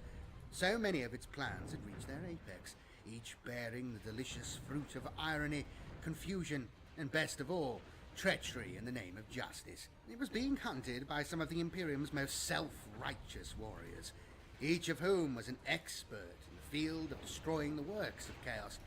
But it felt not a flicker of fear. Zealots were often the easiest to fool. The Changeling pushed ever further into the gigantic vessel, every twisting corridor and rune-sealed vault only adding to its delight. Good. Close on its heels were Azrael and Asmodai, one of these the Dark builder Angels, leaving leaving the battle on the bridge in was the late hands to the of party, so Belial it's and the now Deathwing. going through its They had little queue. option, in truth. Both Grandmaster and Interrogator Chaplain knew full well that should an agent of the Dark Gods reveal the secret history of their order, the persecution of the wider Imperium would fall upon them too. They were accompanied by Demone, And Stern, again, and they're Ragnar attacking on the Blackman, different flank this time. each a powerful champion of the Imperium in They're his own not right, stupid. and bane of the Chaos Hordes. Not in the slightest. As this strange band made their way through the hallways and chain naves of the rock, they encountered the traps and traces their quarry had left behind. They banished scrap code glitches that turned machinery against them, repelled demon ambush, and discovered the bodies of those the Changeling had impersonated when it had bound the Dark Angel so thoroughly into its plans. The remains of Vox Seneschal Mandaxis, the comatose Interrogator Chaplain Elazar, and a dozen others besides formed a disturbing trail for them to follow. Azrael demanded that his allies stay close. Build some fusion reactors. To stray was to invite the wrath of the first, a chapter known not only for their epithet, the Unforgiven, but also for their lack of forgiveness in turn. With his impostor's ruse uncovered, the Changeling made haste for the cells in which these mysteries were held safe. Should the Dark Angel's deepest secrets be revealed to the Grey Knights and the Inquisition, the chapter would likely be excommunicated. He had studied the nuanced whispers of the Inner Circle for some time since invigiling his way into the command structure of the Rock, and believed himself capable of locating their precious sanctums despite the myriad defences and bluffs that kept them hidden. After all, he was an entity that had roamed the crystal labyrinth of Zench. Next to that impossible caretakers are trying to repair a as thought quickly as they maze can, devised by even the most gifted overwhelmed. mortal genius was child's play. That's it. Sure enough, Half a path of as the destruction through Changeling them. wove his glamours, one code-sealed vault after another was opened with a hiss of servo motors. With the chapters of the Adeptus You're not Astartes doing opening anything fire at the upon moment, each other's ships and raining fire upon the domains of the Fenris system, the demon's duty to Magnus the Red had been fulfilled. It was owed a little fun. The changeling chapmen strode onwards through the shadows, flickering sconces glinting in the sheen of the demon's armor. The surety and authority in the creature's every step was a better shield than the somber black battleplate of the interrogator. Those tanks are tough. No buzzing servo skulls here, their picked thief lenses recording events for later dissection. No gormless vassals bothering him with That's sheer it. Come on. mundanity Smash of them their up. gaze. The First Legion valued their secrecy above all else. Oh, What a they've glorious got some... irony it would be if the what's the Dark commander up Angels' to? He's still persecution of the building Space Wolves, defences based on here. Okay, claims that's of good. deviance and the taint of the heretic were to lead So directly Group to 2, their own Group trial 3 there, for the very same Group 4 charges. here, The idea Group 5 of setting are the loyalists against one kind another, of here, but exposing not their really, most if that carefully makes guarded sense. secrets for all to see, They're was still sort of intoxicating. catching up. Even now, he could hear the lords and masters of the rival chapters coming after him with all the subtlety of a runaway tank. Stifling a manic laugh, the changeling pressed his Rosarius against a hidden recess in a marble archway. The portal slid open. It was time for change. Though Eleazar, the Shit, come on, interrogator chaplain, repair it. strode into the vaulted doorway, Supreme Grandmaster Azrael strode out.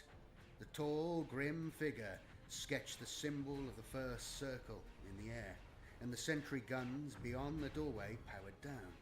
He entered a massive antechamber, soundproofed cells ranged along each wall. Smell of burnt I've umber pushed them back. and sandalwood resin could not hide the underlying scent of blood, nor could the sibilant chanting of dead-eyed excoriator cherubim silence the echoes of so many screams. "I have come for the fallen," said the changeling, Azrael's noble tones giving his statement an air of command. "There is nothing left undone," came a weary protestation from the farthest chamber. The voice was scratchy and hoarse, but a shred of defiance was underneath it still. "You have taken everything we have to give. Things are different Rebuilding those this time," shields, said excellent. the impostor, Azrael, as he approached, pressing the hilt of the Sword of Secrets against the Castellan class gatelock. The portal clunked heavily, and the lasbars that formed a portcullis So I'm going to build some Eye of mouth the chamber Saurons. crackled I know as they they're not called disappeared. that, but The shadowy figure beyond half stood. His lean but muscular body was tense as a spring. "This time, nameless one," said Azrael, "might give you freedom." As the changeling had fled through the rock, it had summoned more of its kin from the ether, thinning the veil between real space and the warp with its strange sorceries. Hundreds of demons of Zench had been summoned into the fortress Group 3's monastery, idol. appearing without warning upon the bridge and at 8 sigil-marked locations besides. Their heralds had capered and cartwheeled past runic countermeasures that would once have slain them in an instant, but were now burnt out by the haste and force of the Grey Knight's appearance within the rock's bounds. Already, the demon infestation was spreading. The changeling had foreseen the Dark Angels bringing every weapon they could to bear against the intruders. But that, too, was a path fraught with peril. Given each Zentian horror's ability to split into two when slain, there was a chance that to fight the demon horde was to increase its numbers and unwittingly spread the danger even further throughout the rock.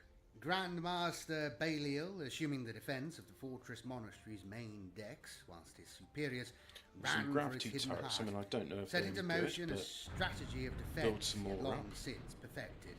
Taking the centre of the bridge with his chosen few around him in a tight knot, Balial gave the order of the shield's edge. In doing so, he bade the rest of his company spread out as much as they were able.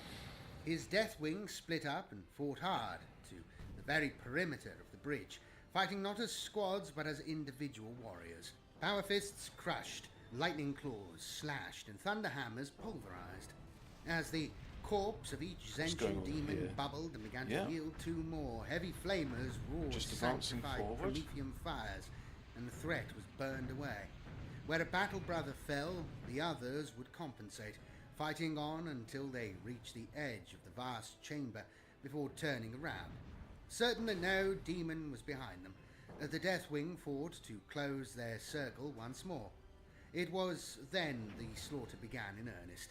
Caught between the crossfire of Belial's squad and the rest of his outer circle, the demons were decimated, and by the time the Deathwing's other units had joined ranks with the innermost circle, only the mightiest of the infernal intruders fought on. Even as Grandmaster Belial fought, he that's a lot of coordinated the flak. actions of his No, brethren. couldn't survive The that. outriders of the Ravenwing were authorized to ride their steeds within the monastic corridors you're and just chambers about gonna that limp formed in. each zone's interstices. Though Grandmaster Samiel and his strike force were already bound for Fenris, those bikers he had left to guard the rock sped after their Black Knight leaders on intercept courses Look that at led them that. straight for the forward elements of the demon You're going to invasion. live to fight again. Corridors reverberated to the roar of finely tuned engines and the crash of bolter fire as running battles broke out between Ravenwing battle brothers and razor-finned screamers, chainswords lashing out and explosions tearing apart ancient statuary in a contest of speed as much as finesse. Spark-trailing chariots, their sentient disc bodies linked to winged demon beasts at their fore, bore demon Rebuilding that heralds caretaker, and excellent. looming flamers along the corridors at breakneck speed. The riders hurled bolts of mutagenic magic left and right until Now the caretaker's guttering reclaiming corpses lined the wreckages. flagstones Excellent. and rock sconce-lined walls ran like water. Back on the bridge, the macro holograph of the rock that hovered above the Sanctum Strategium lit with a profusion of alert runes. Battle had been joined in a dozen theatres, each fiercer than the last. Amongst So I'm all going to send the my ground carnage, forces a there pair of because there's a small but lot of powerful anti-air demons rode their discs and they're not in defended by unnoticed anything else at the bolts. moment. Though not even the changeling knew it, there were those in the Dark Angel's demands who fought quite another battle altogether. The deep dungeons of the rock were cold and dank, moist with condensation redolent of wet rock. Pressing forward into the gloom were Azrael, Asmodai, and their allies. Brother Captain Stern guided their path, for despite you the off Dark to Angel's now? expertise in They're on hunting fire, but they're fugitives, being repaired. he alone was able to detect the warp spore of the demon. Azrael was not pleased when Brother Aelos and Lavriel, members gonna of the Death have Wing's inner circle, you barred his path into the lowest levels Let's of the rock see. with the claim that the Supreme Grand Master had already Yeah, build passed more through tanks. a few minutes before. Azrael was all cold efficiency, explaining quickly that they hunted a trickster demon and that the creature had taken his likeness in order to bypass their defences. He proved his reclaim claim stuff by in that placing area. his eye against the arch oculus veratus as it chimed. The battle brothers lowered their halberds and let the officers pass. As the fellowship drove on into the bowels of the fortress monastery, Azrael assured Stern, more Blackmane, and construction Dimorne vehicles. that he and Asmodai had the matter of the changeling's banishment in hand. There was no need for such a concentration of authority, said Azrael. In fact, those unfamiliar with the rock's layout may slow its occupants down. I've lost in their my hunt. construction Their efforts were aircraft. likely better spent aiding the greater war effort rather than pursuing a single demon. Despite the gravity of Azrael's tone, all 3 champions of the Imperium elected to continue their hunt. Though it galled the minds of the Dark Angels to witness it, the Changeling had used its perfect impersonation of Azrael to bypass every sanctum-locked vault door, gene-coded las barrier, and autophonic cage that guarded the lower Ah, there we go. There's my... The occasional it's 99 thoughts Solar marked and the it's site a of conflict meteor between the guard launcher. that had not So let's been just fooled put it so on easily, auto-fire. but there was no sign of the demon. The heroes hunted their quarry through the great dark chambers designed to hold those heretical brothers fling the Dark rocks Angels over knew there. as the Fallen. As they passed along the processionals and interrogators' crypts, they found a once blank portion of the wall open, its hinged door creaking gently and its hex seals shattered. Asmodai lashed out in frustration with his Crozarius as he passed the elaborate doorway. a shower of blue sparks in his wake. The changeling would pay dearly for his work here. Further into the rock the heroes delved, the gene seal of the true Azrael enough to ensure their passage through even the most redoubtable portal.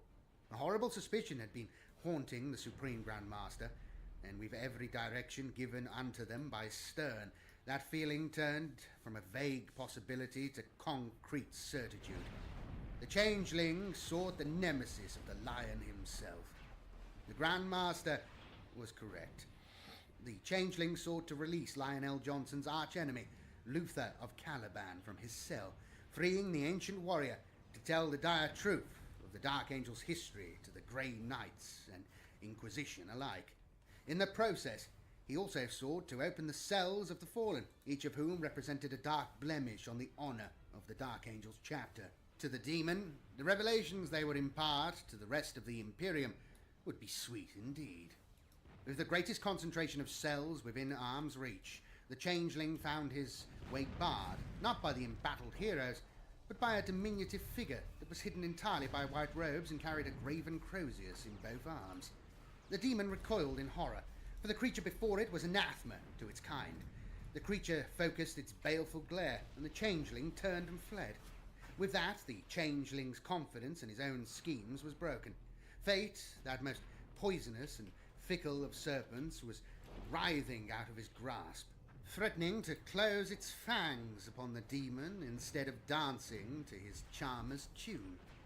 His flight through the rock led him not to safety, but into the path of the hunters that pursued him. Within seconds, the dark chamber was full of strobing lights and deafening noise. The changeling called into being a chattering riot of horrors, sending them against the heroes.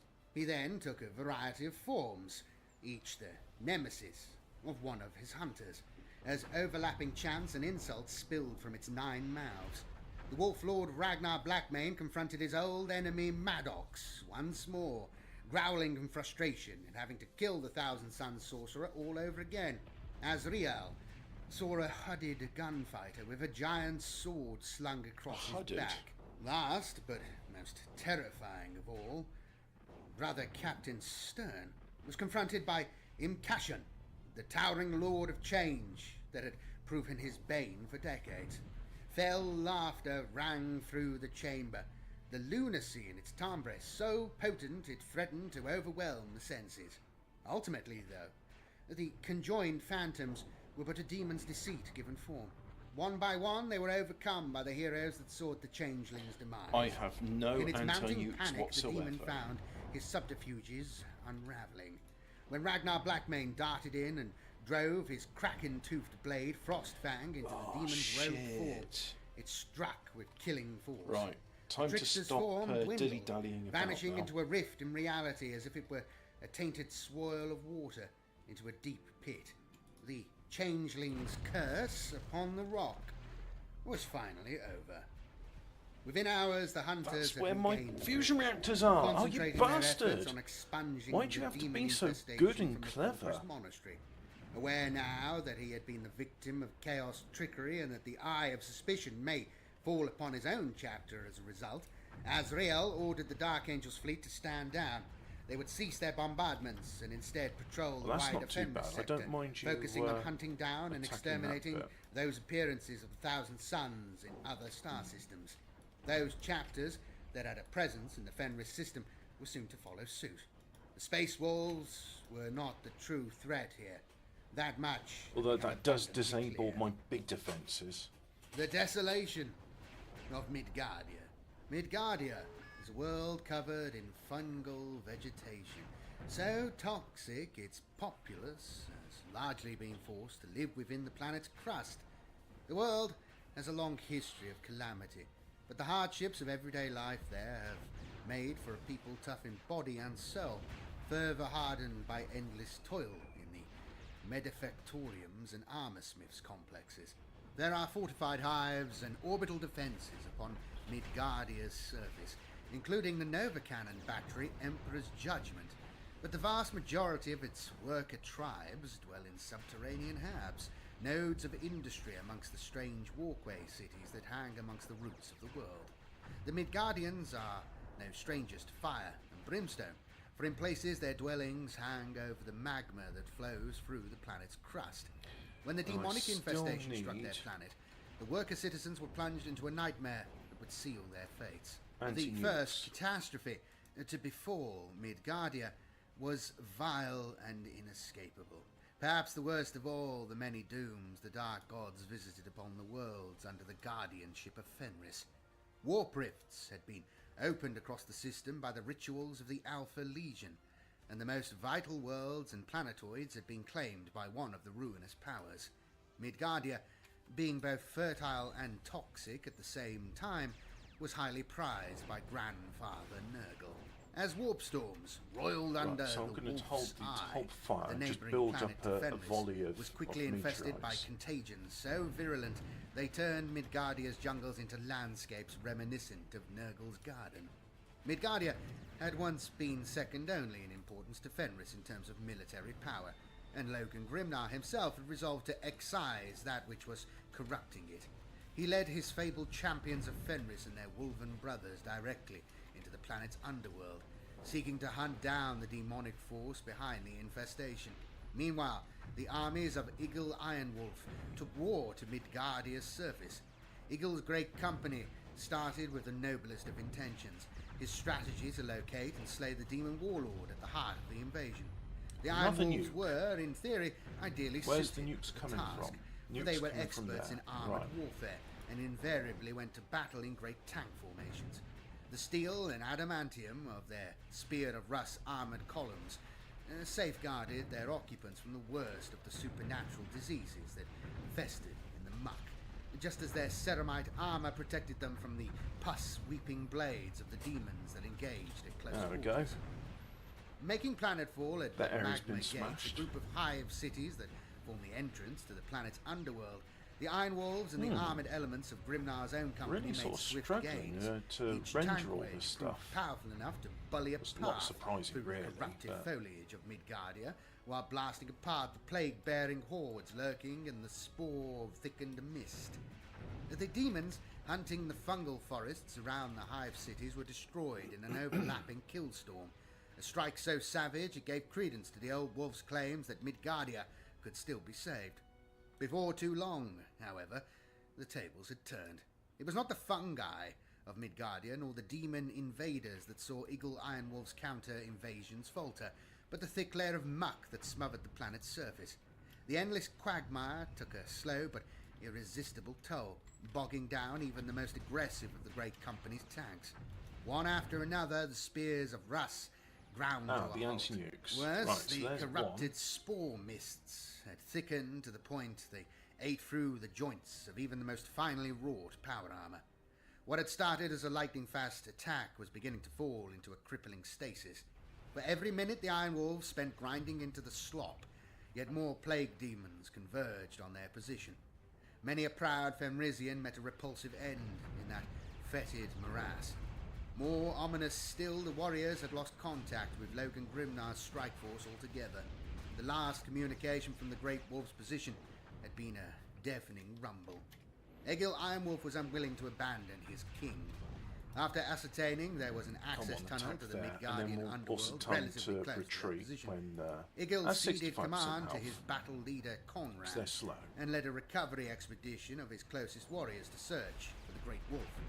And even as Egil departed, Conrad made a set of quick assessments and came to a grave conclusion. I suppose in a He way inserted this is a metal rune-carved maker data because when it spike into the drops the cybernetic meteors implant you at the can back of his reclaim head. them for His metal. attendant, Servo's skull, chattering out a complex litany of binaric cant. Upon the bridge of Egil's flagship, the Wolf Tide, a silver inlaid skull did the same. Conrad's decision was as brave as it was bold. He had ordered a localized orbital barrage upon his own position. Megatons of ordnance rained from the skies even as Conrad's warriors embarked upon their smashing your thick-hulled big transports. stuff. Their vehicles rendered little more than gun bunkers by grasping tendrils and sucking bogs. The demons they had fought amongst the swamps were hard on their heels, but the scions of Nurgle have never been known for their quickness. Though the straggling Iron Wolves caught in the mire were pulled down and slain, the vast majority broke off their combat in good order. No sooner had the Space Wolves regained their beleaguered vehicles than the ground shook with the power of orbital barrage. The accuracy of the orbital strike was a testament not only to Conran's excellent judgment, but also his sense of timing. Rhinos, land raiders, and razorbacks were rocked on their suspension by the mind-numbing violence of each explosion. But although many an armoured hide was deeply scarred, only 5 of the vehicles were rendered inoperable. As the barrage tracked through the jungle, 2 of the stricken tanks were brought back to fighting strength by the ministrations of the Strike Force's Iron Priests. Undaunted, the Space Wolves fought onwards. The same could not be said for the demons of Nurgle. The pustulant creatures that were drawing the Iron Wolves into the sickening embrace of the Plague God felt no need to armour themselves against the hazards of Midgardia. Disease and infection were meat and drink to them, and the fronds of the polluted jungle caressed them like favoured pets. Though their hides were tough, they were nothing next to the kinetic storm that broke upon them. Warheads built to shatter bunker complexes blasted huge steaming craters in the jungle, each killing scores of demons in an instant. Scything shrapnel whipped out in 1,000 directions at once, ricocheting harmlessly from the armoured flanks of the Space Wolves' vehicles, but messily eviscerating the warp-spawned tallymen that pressed in around them. Blistering walls of flame scoured clean the shattered landscape over and over again, burning away those demons that had somehow survived the killing force of the initial barrage. Perhaps most vital of all the barrage's effects was the evaporation of the sludge that had held the tank columns fast. Around the Iron Wolves, the landscape turned instantly to steam and hard-burned earth where viscous muck once oozed. Freed from Midgardia's cloying grip at last, the spears of rust gave thanks to their federal machine spirits and ground steadily out of the trap that had closed around them. Though swarms of plague drones descended to intercept them, and gamboling beasts of Nurgle burst from fungus copses to bound pell-mell at the armoured column, the Iron Wolves would not be stopped. Pinpoint fire from the Godhammer pattern las cannons of land raiders worked in concert with thunderous blasts from Vindicator tanks, putting paid to those demons not already blasted to clouds of foul-smelling mist by the rolling barrage from Wolftide and its kin. Within the hour, Conran's vehicular packs were safely within the magma gates. For his part, Eagle Ironwolf was already underground. His mission was no longer one of eradication, but of salvation. For Fenris to weather the storm breaking upon it, Logan Grimnar and his Kingsguard must be found.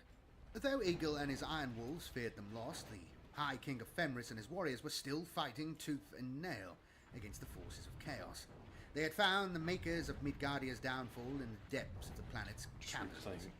Their determined push through the reaches of the Undercity Deep Spark saw them fight through countless lesser demons, only to drive straight into an ambush set by their masters. Eye of Sauron. Not one, but 4 demon princes had they fought in that dark and claustrophobic underworld, each bringing an army of fiends against Logan and his warriors.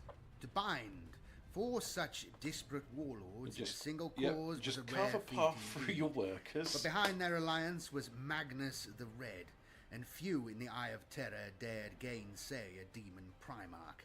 Magnus's plan was to bury the Great Wolf, removing him from the grand game they were playing for Fenris. No glorious warrior's death for the master of the Space Wolves, just thousands of tons of rock to crush him like an insect. The demonic masters of misrule, working under Magnus's command, had engaged Grimnar and his warriors in person.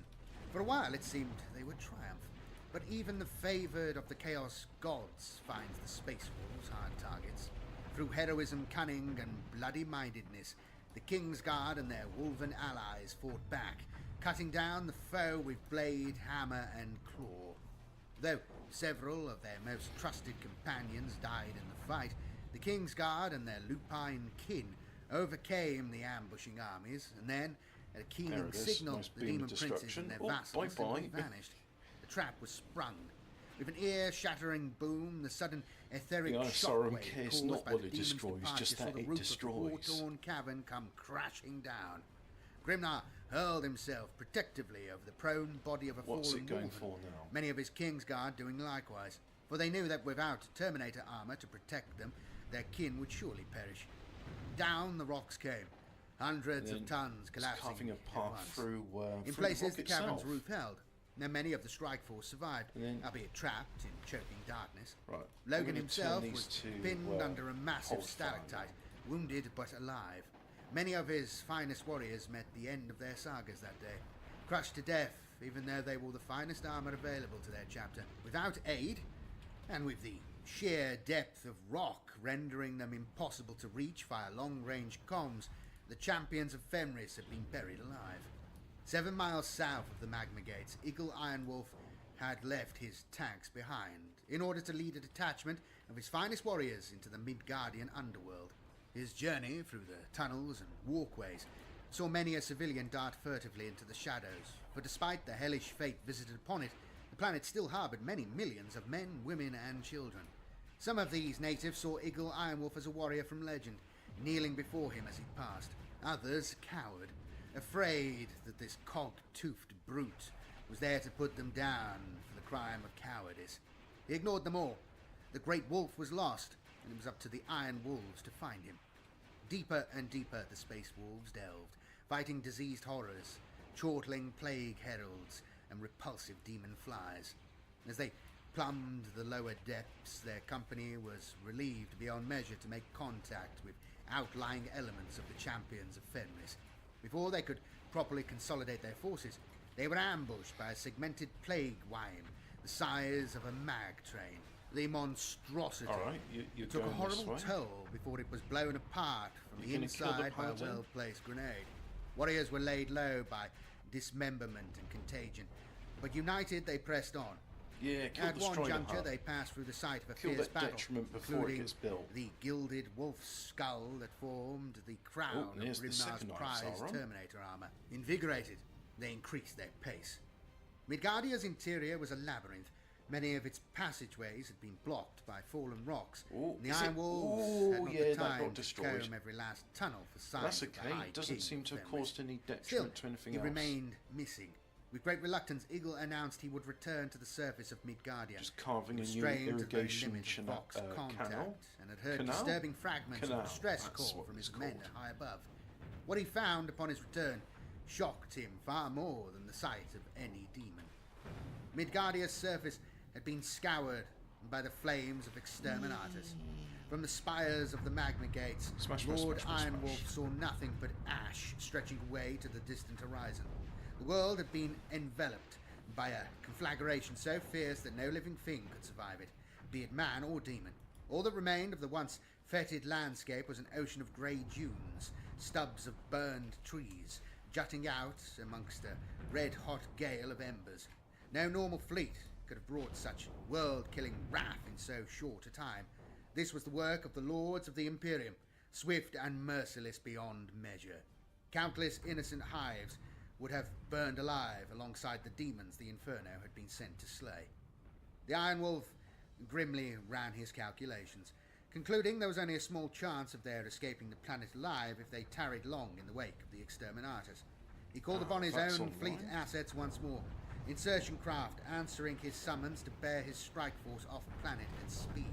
In doing so, he learned in full of the massive Imperial fleet that had entered Fenrisian space gonna with tell the you to intent of attack something burning the chaos taint here. from every world it had touched. At that fleet's head And then I'm going was to the tell rock. you. The masters of that impossibly vast craft had rained fire upon Midgardia when the Space Wolves had still been present, but more importantly, had consigned millions of the Fenris system civilians to a horrifying death without trial. Incensed beyond measure, Eagle sent a Vox summons to the Dark Angel's fortress monastery, demanding his views be heard. He was refused. So it was that Eagle ordered his gunners to open fire on the nearest Dark Angel's fleet.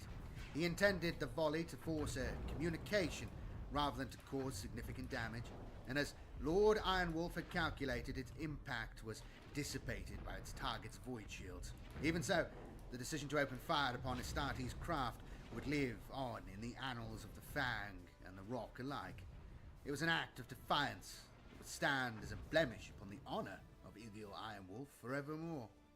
Unable to ignore this act of outright hostility, the Rock opened its comms channels to the etheric summons from Igil's fleet, intending to level the most stringent of punitive terms. Vox Seneschal Mendaxis, still in actuality the Changeling, did his best to fan the flames between the outraged Wolf Lord and the Grand Master of the Dark Angels, and many a shot was fired across the bows of another.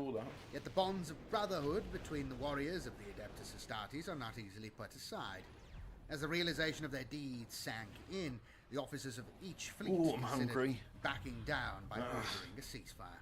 It was Conrad's questions upon the missing High King of Fenris that poured cold water on the fires of Igil's wrath. It's hurting. It was common knowledge that the Space Wolves preferred not to teleport, and the depths at which Grimnar was buried made an imprecise rematerialization risky in the extreme.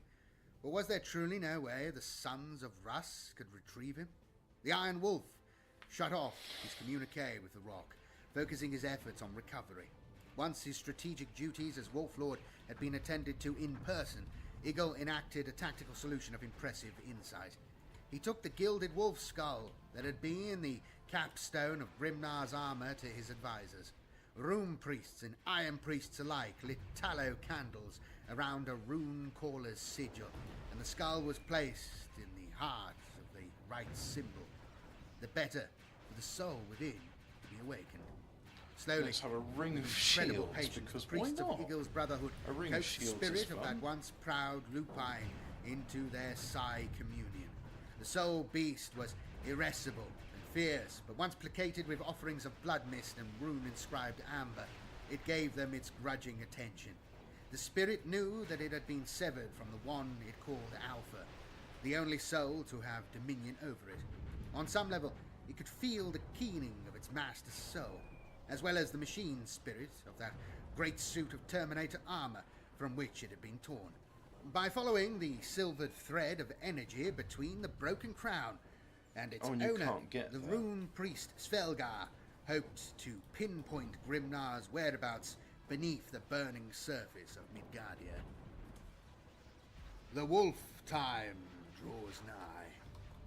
The omens that spoke of Fenris's future were dark indeed.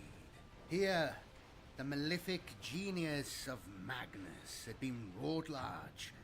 The worlds under the ward of the Space Wolves were burning, and their allies had been turned against them to the point of open violence. There was worse to come, for the sons of Russ had yet to experience the full extent of Magnus's plans. The skies of Fenris were ablaze. All across the planet, glimmering lights that savage tribesmen had taken as omens of salvation grew larger and more menacing. Slowly, they resolved into jagged, spined shapes. Upon their upper planes, twisting walkways and spiraling towers gave the impression of some wondrous, magisterial visitation, but the cannons cresting the lower ramparts were those of a fortress built only for war. The silver towers of Zench descended, and they brought with them the bane of wolves. Hold fire? Colossal in size, and staggering in their complexity. The silver towers scar the minds of all who look upon them. They are the citadels and spires of ancient Prospero, torn free by sorcery. Interesting. But at the same time, they are fragments of Zench's crystal labyrinth, bequeathed unto his most devious servants, so they might spread his chaotic influence in real space. The enchanted silver towers float through the skies, arcane lightning playing around the strange structures at their base. Oppressive this and reclaims maddening more, to behold. more They are the wreckage. strongholds There's of plenty Magnus' of it. chosen. Many are studied with deadly cannons and arcane guns. Yet they are not bound to a single locale, nor a single dimension. The master of each tower simply has to will his fortress to move, and it floats eerily through reality at his bidding. The appearance of one silver tower is enough to spell doom for a civilized world. Upon Fenris, no less than 9 of these surreal fortifications descended from space, each aligned with a site of geomantic power. The changeling had sown disharmony and confusion throughout Imperial High Command, his gambit culminating in the searing bombardment of Midgardia. Magnus, watching from his tower in the warp, had found the spectacle most pleasing. However, for Magnus's full ambition to become a reality, the sons of Russ could not meet their demise in so simple and impersonal a fashion as orbital eradication. Not even the ultimate betrayal of exterminators would suffice. For the grand ritual he had set in motion to succeed, events had to mirror those of Prospero's last days as closely as possible. Psychic impulses soared from Magnus's immortal psyche, each imparted visions, spurring a sorcerer or agent of chaos to enact the next phase of his interlocking, millennia-old plan for the doom of Fenris. Many of the sovereign domains of Russ had been the target of orbital barrage from those they once considered allies. The peoples that made their home amongst them all but atomized by the violence of the strikes leveled upon them. With the defenders of those beleaguered orbs reeling in the sudden maelstrom inflicted upon them, these planets and moons would be easy prey for the legions of executioners descending upon them, each invader ready to finish the job with bolt and blade. It was a familiar tale to those who survived the raising of Prospero, though this time the Space Wolves were the victims rather than the perpetrators. Upon Asserheim, the colossal fortress of the Fang rose above the plateau to pierce the pregnant clouds above.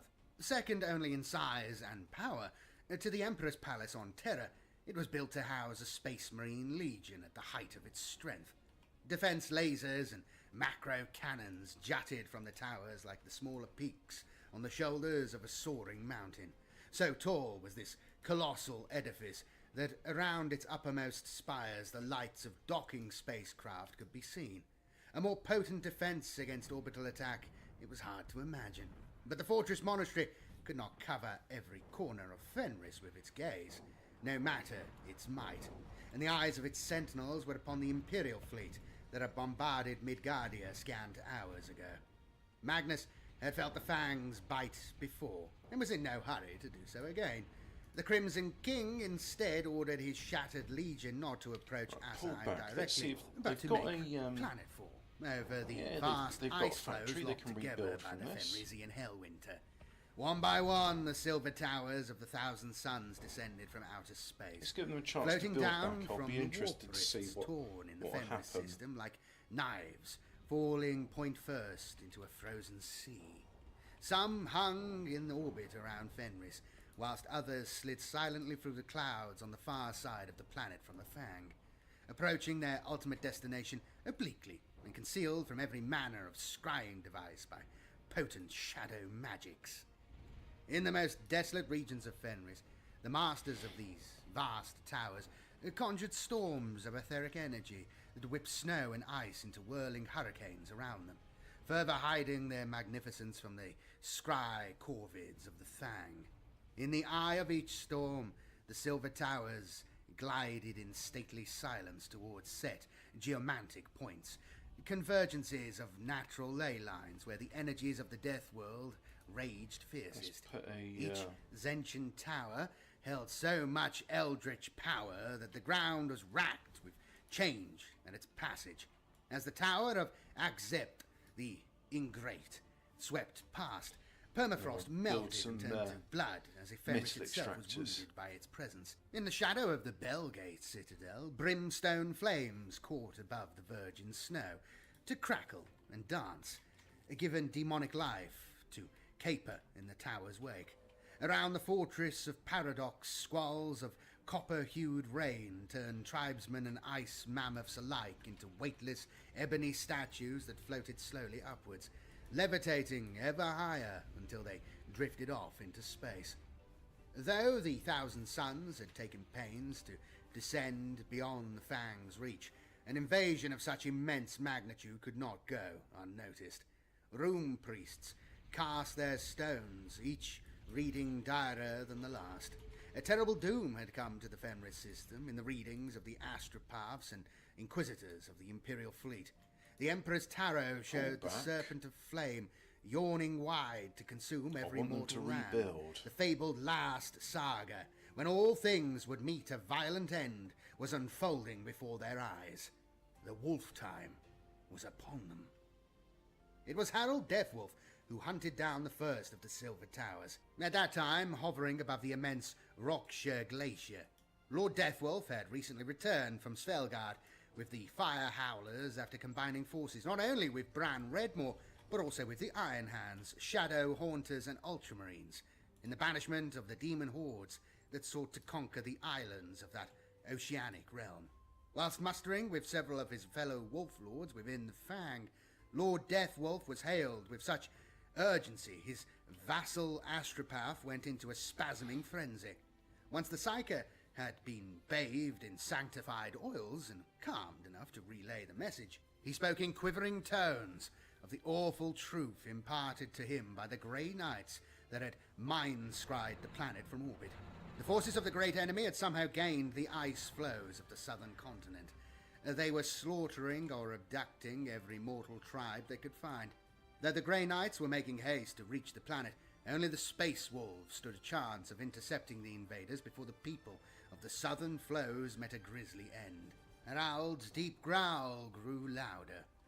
These ancient traitors that dared trespass upon Fenris had to be tracked down and slain. In a corridor of shields. Their corpses left for ice trolls, wolf packs, and carrion crows to devour. For the Death Wolves to attack directly would have been to forego their greatest asset, the raw cunning of the hunter. A frontal assault was not their way. Instead, Lord Deathwolf proposed that honour should go to Sven Bloodhowl. His great company boasted so many jump-pack troops that a skyborne assault upon the flanks of a Silver Tower was quite feasible, and his battle-hungry warriors certainly had the temperament for it. When the telepath's missive carrying Harold's proposal reached him, Lord Bloodhowl scowled, but did not shirk from the idea. Time was of the essence, especially with the tribes of the Rockshire Peaks in such imminent jeopardy. Mounted in Thunderhawk and Storm Wolf gunships, Harold and Sven's great companies made haste through the mounting blizzards towards the realm of Rockshire. They headed for the mountain range the Death Wolf's Astropath had seen in his vision. Harold's hunter instincts were strong, and he peeled off as they approached to encircle the prey. Sure enough, something shimmered in the far distance between the second and third peaks. You got slammed. A swirl of kaleidoscopic colour woven around the invading fortress like loose wool around a silver spindle. No sooner had they laid eyes upon the strange apparition than distant cannons boomed. No iron shot soared towards them, but searingly bright spheres of pink flame. Those gunships, too slow to evade, were hit, swathed in strangely coloured fires. Some dived low into the blizzard and effected a controlled crash landing, the icy bite of Fenris saving those inside the stricken vehicle from being burned alive. Others were not so lucky. Their gunships were torn apart in mid-air as if by the hands of some invisible giant. Chunks of wreckage and mutilated bodies were scattered across the pristine ice. But the survivors did not slow, for Sven was a firm believer. Oh, look at that. That's producing a lot of metal. Just as so the really, wolf it's just a lords had case of foreseen, feed it as the much strength energy as of the possible invaders to make more was not metal. confined to the strange citadel in the distance. As the blizzard howled and swirled, those space wolves who had crawled dazed from the wreckage of their gunships peered into the middle distance. Their senses were so sharp they could see armoured figures stalking through the knifing sleet, the oncomers moving as if the storm were no more than a summer breeze. Every one of the figures approaching them was clad in the tall, helmeted Baroque armour of the Thousand Suns. It is Baroque. The war howl went up, long and threatening. Grey hunters raised bolters to their shoulders, even as blood claws and lone wolves raced they've into rebuilt the already a little snows bit. with chainswords revving. A vendetta, 10,000 years in the making, was about to be reignited. The gunships of the two great companies soared at top speed through the blizzard towards the storm-blurred tower of Akzept ahead. Their engines roared like beasts on the hunt as they bullied through the tempest. Thunderhawks sent laser beams as thick as men's thighs, stabbing out from their dorsal cannons. Each shot aimed to tear down a spire of the hovering fortress. The volley was to no avail. The shots dissipated into fractal-edged deltas of energy as they struck the tower's strange force fields. In return, spiraling bolts of light speared through the snows from the arcane cannons of the Silver Tower. But wherever the kinetic bolts would have smashed into an oncoming craft, the storm buffeted the gunship aside at the last second. It seemed like Sven Bloodhowl's reckless assault had a chance of succeeding after all. And then through the storm came shoals of darting, swooping creatures, demons that flew in close to fasten their lamprey maws upon those gunships they could catch. Many were sent spinning from the skies by the thumping heavy bolters of Thunderhawks or the sub-zero beams of Hellfrost cannons. Those that reached their targets gnawed through hull and wing, with the incandescent energies roiling from their gullets. More and more of the horrible creatures arced in, each shoal pouring out from a distant opening in the Silver Tower. For those space wolves engaging the thousand suns on the hard-packed snow below, it seemed the gunship assault disappeared from sight in a cloud of fanged sky sharks. There was no way the craft could fire upon the creatures swarming around them without risking hitting the ships of their battle brothers. The attack was all but over before it had begun. Up ahead, sleek black shapes dived near vertical from the storm. For a moment, they seemed like giant ravens sent by the Emperor himself. Then they opened fire, assault cannon rounds and streaking missiles, reaping a heavy toll from the demons swooping in towards the fray.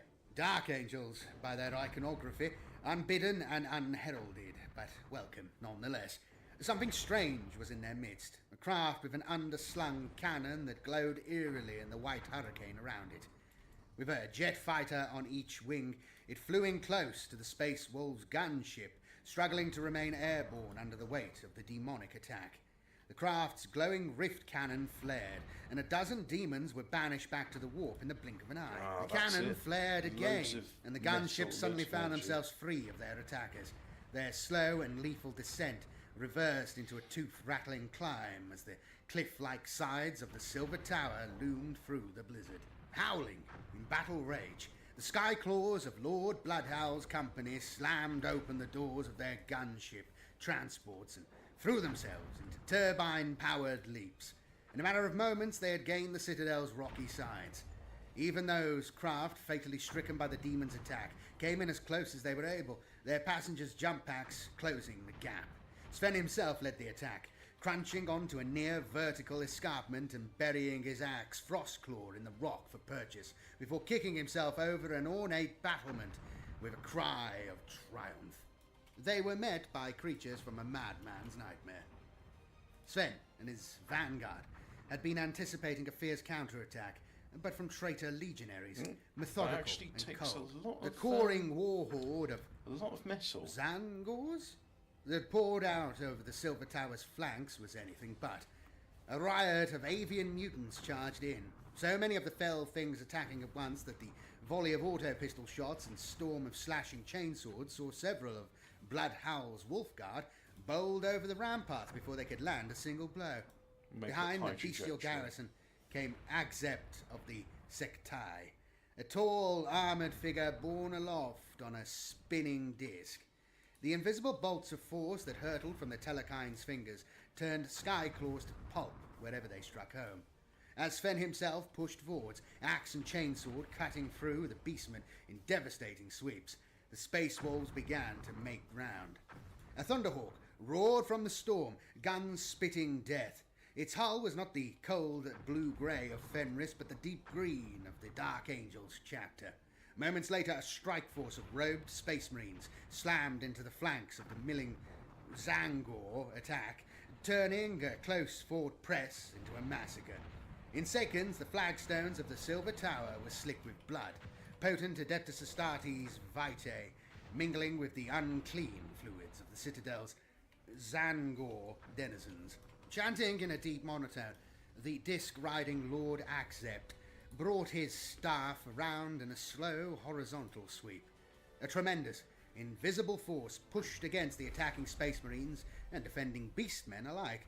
Sven gritted his teeth and leaned hard, his jump pack long-bound, howling in protest. But it was no use. He was hurled from the battlements along with his vanguard. The Zangors sent flailing from the ramparts alongside them, until only the sorcerer remained. His bestial minions fell, their bodies breaking on the rocky fringe of the Silver Tower or plummeting down onto the hard ice below. Sven's fire howlers were not so easily slain. They steadied their downward flight with blasts from their jump packs, several catching the Dark Angels that would otherwise have died upon the rocky ice and hurling them into nearby snowdrifts to break their fall. The Space Marines landed on the Arctic landscape with the loss of only a few battle brothers, but the impetus of their assault was spent. Already Akzep's Silver Tower was passing overhead. Yet, the battle was far from over. The howls of Sven's battle brothers could be heard in the middle distance, and the figures coalescing in the blizzard ahead had the unmistakable silhouettes of the Rubrique, most cursed and indomitable of the Space Wolves' foes. No sooner had the shouts of alarm gone up than those closest to the Thousand Suns were punched off their feet by a volley of fire. To be struck by a bolt round is to feel a tremendous impact, immediately followed by a flesh-tearing explosion. The thrice-blessed battle plate of the Adeptus Astartes can save the target from a spectacularly gory death, but against the ensorcelled projectiles of the Thousand Suns, even power armor is little use. The headstrong sky claws at the front of the attack were hit squarely by bolts burning with such intense flame their ceramite, along with the flesh and bone behind, simply melted away. 1, then 3, then 9 Space Marines fell back into the snow, blood steaming in great measure from their corpses. Their treacherous killers strode forwards without changing Everyone pace, go forth in attack. as unhurried as if they were systematically killing vermin rather than slaying their ancient foes. Those fire howlers, still standing, triggered their jump packs and hurtled forward, the storm's gale-force winds behind them lending extra speed. They smashed into the Rubrique with battering ram force, the impact enough to knock down a fortress gate. Many of the Thousand Suns were hurled to the ground, though to Sven's warriors it was as though they had impacted with adamantium statues. Those Chaos Space Marines that were spared the brunt of that initial thunderous impact took not one step back, nor did they so much as flinch. Bolt pistols barked, and several of the eldritch dust golems toppled backwards, but it was not enough. Then the blazing volleys began once more, and the fire howler's attack was broken for good. Sven Bloodhowl fought with every iota of strength he had left. There was no way he would fall, although may not see them back on in time, on his own favoured hunting grounds. His chainsword Firefang swung and stabbed, gnawing and sparking. We now have a but against the baroque armour of his foes, it caused little true harm. His double-headed power axe sang a different tune. Where its energised blade struck home, it cleaved gaping rents with glowing red edges in the battle plate of the Rubrique. There was nothing inside those ceramite husks, however, but swirls of ochre dust that were swiftly tugged away and devoured by the storm. Lord Bloodhowl growled at the sight, his gorge rising at the thought of these unnatural creatures walking free upon Fenris. There were more of them coming through the storm, more in fact than the great company could hope to defeat. Perhaps the Death Wolves had failed, and the Scions of Magnus had ambushed them in turn. Sven gave a long cry of frustration and anger, smashing another traitor into the snow. He would be damned if he joined the Allfather now, so soon after the battle was on Svelgard. He was determined to exact as great a toll as possible before his saga reached its bloody conclusion. Shore is not here. For the moment, it seemed as if the storm howled in answer. Oh, that sucks. Jürgen Calderison.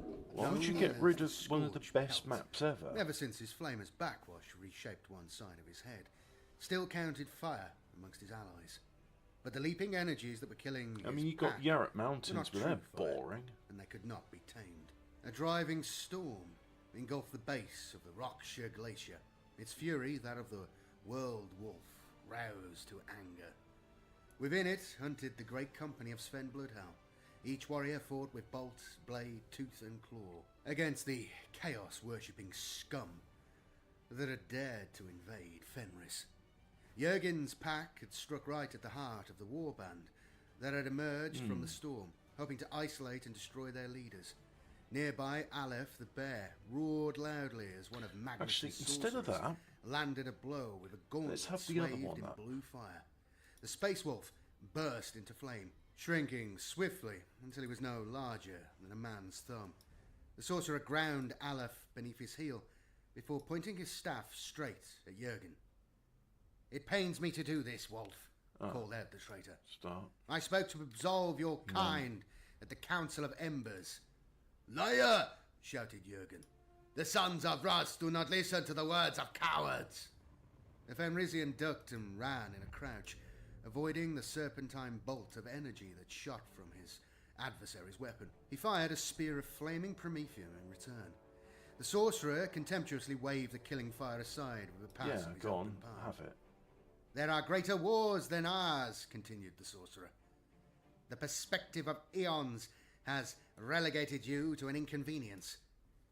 Rubricae formed up around the spellcaster, and the din of battle seemed to slacken a little. Another sorcerer's bolt sizzled in.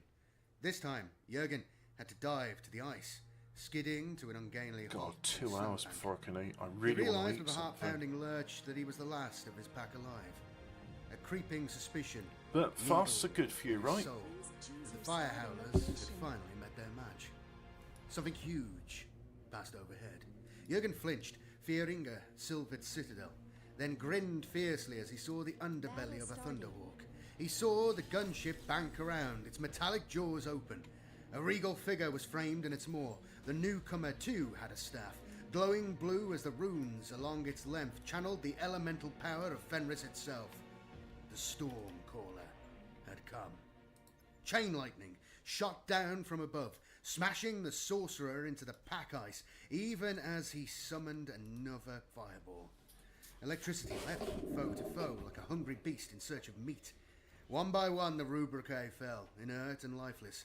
The storm roared, intensifying as Njaal's command of the blizzard forced the enemy slowly backward. Meow. Jurgen felt the urge to burn and slay as the beast in his soul reared once more, but saved his promethium.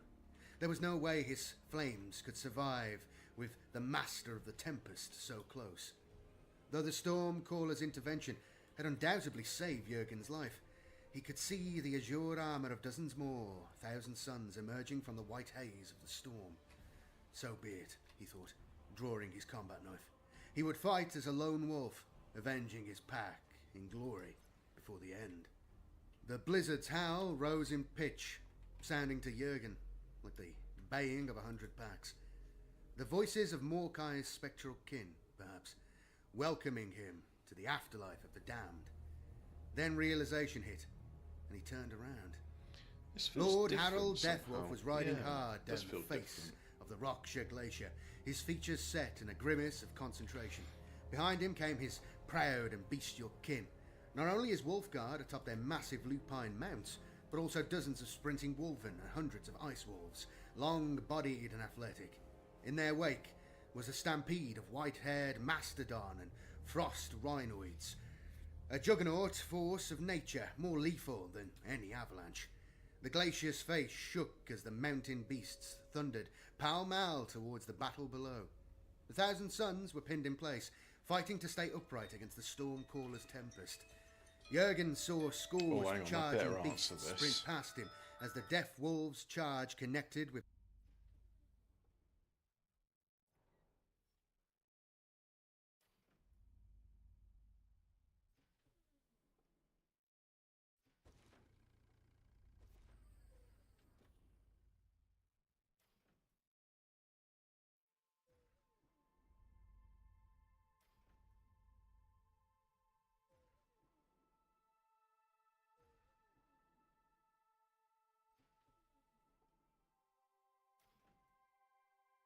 Battle paused.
with the force of an avalanche.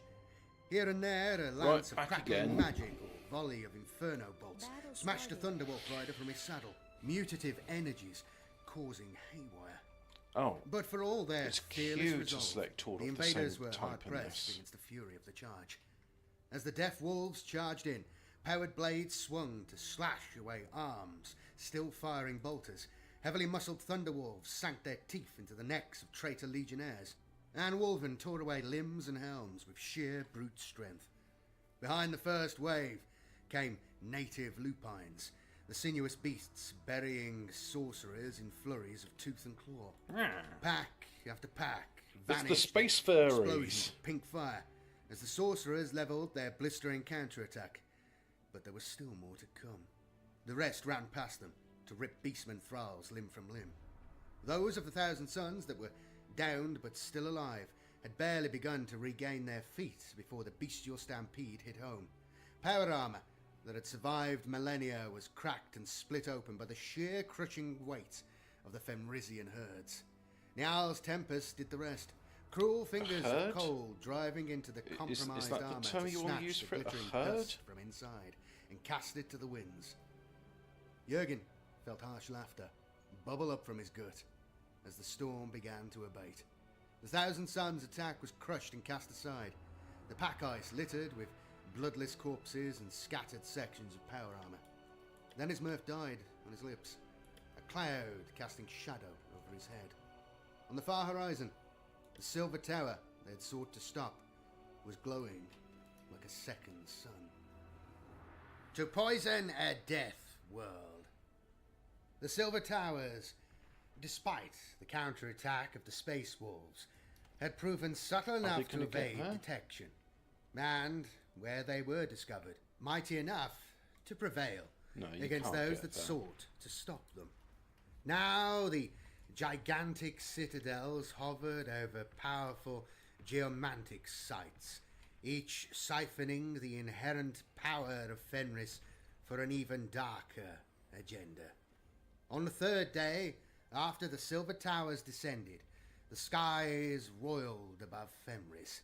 The lambent lines of the Fenrica Borealis twisted from green to orange to violet pink against the deep blue of the evening sky, looking more like writhing serpents than the lapping waves they usually resembled.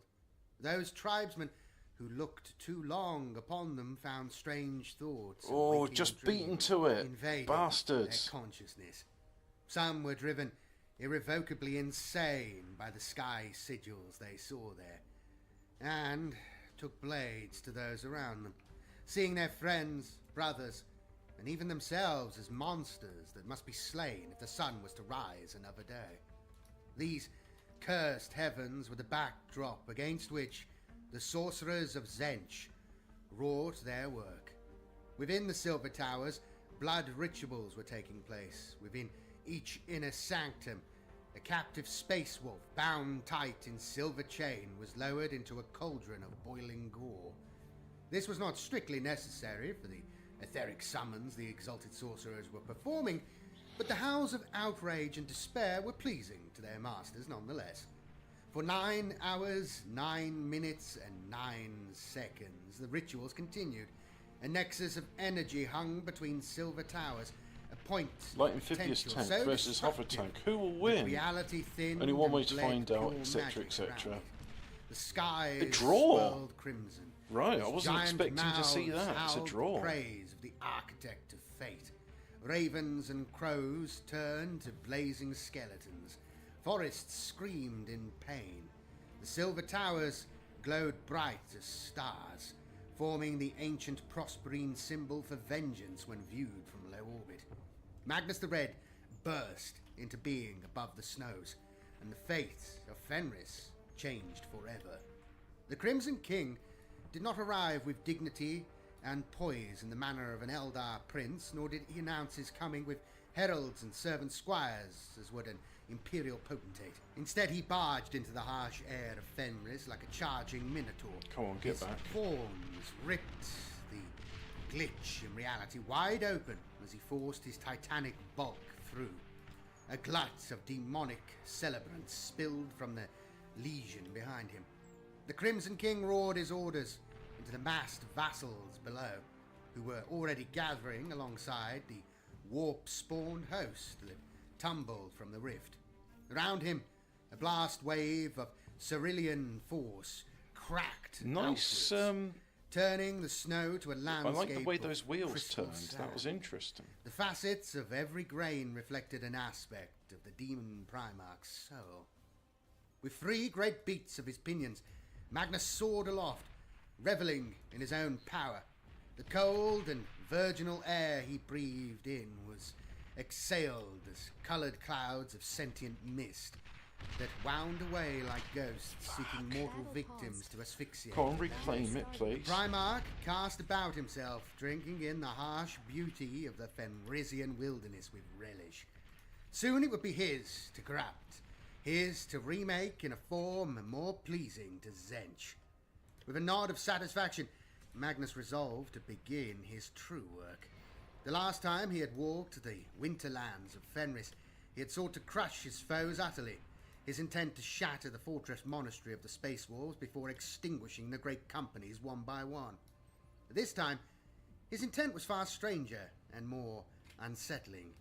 He had transcended simple vengeance, and in doing so, left behind the notion of a purely physical victory.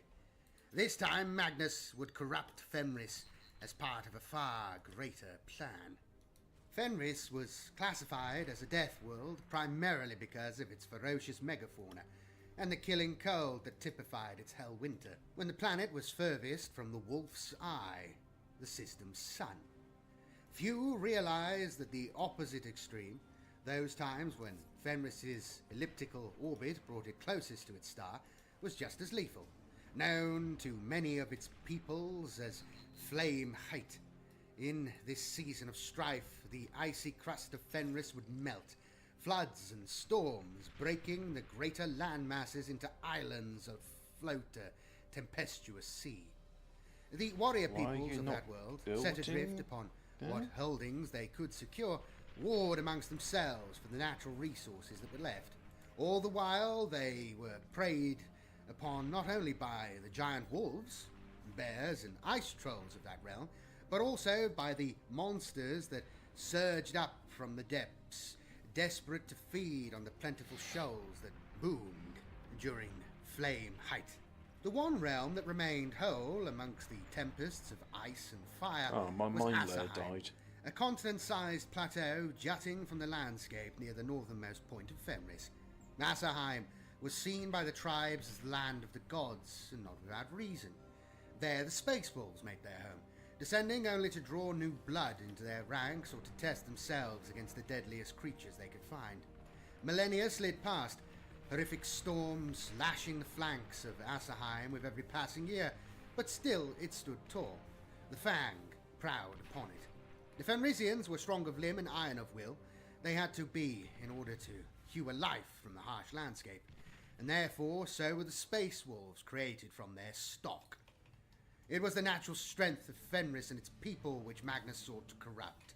Asahheim's plateau was shot through with root-like tunnels that reached down to the fiery undercurrents glowing beneath the planet's crust, a near-infinite source of geothermic power that allowed a power base as colossal as the Fang to persist. There was a network of deep chasms and crevasses upon Asahheim's sprawl that led directly to that lair, known to the sons of Russ as the World Wolf's Gullet. That secret world fire, the hidden heart of Fenris, was the focus of Magnus's plan, but it was the work of Ahriman, most gifted of all the Thousand Sons, that would help him secure it. No mortal man has more power over the arcane than Ahriman, arch-sorcerer of the Thousand Sons, long ago. His story was one of compassion that's and not going to heroism, be of any use now. for the Psycho-Lord has willingly ventured along the most dangerous of paths for the betterment of his kin. Since those early days, he has spent 10 long millennia searching for influence enough to control his fate, and that of his brothers. In that time, he has lost his way spectacularly.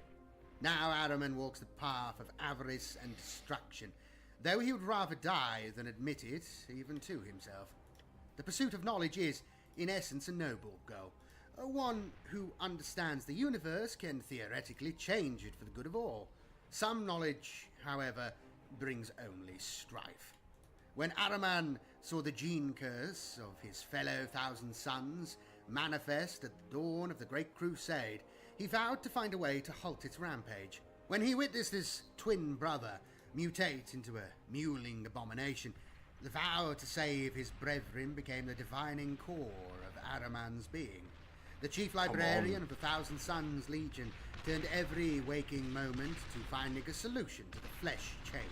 What's the Ultimately, delay? Why can't... his single-minded crusade led to a kind Ah, of success, right. You're building but slow also a because you're terrible losing failure. builders. The That's why. rubric of Ahriman, the ritual he and his fellow sorcerers used to ensure their brothers would no longer mutate, turned all but the most powerful of their number to unliving dust. The Rubricae were born free of mutation, but cursed as soulless automatons forever.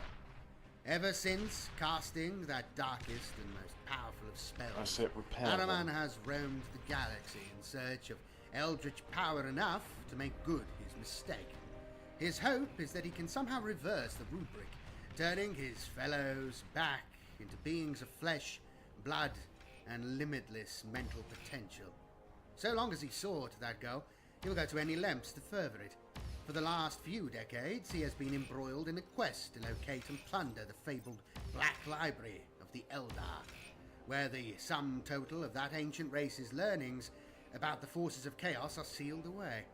In the last few years, Ahriman's crusade has met with a measure of success. Give him a zap. By fighting through its Eldar protectors, Ahriman was able to get near enough to the Black Library that he could project his astral form inside it, avoiding its strange guardians long enough to transcribe the fabled Tome Labyrinthus onto hermetic parchment of his own making.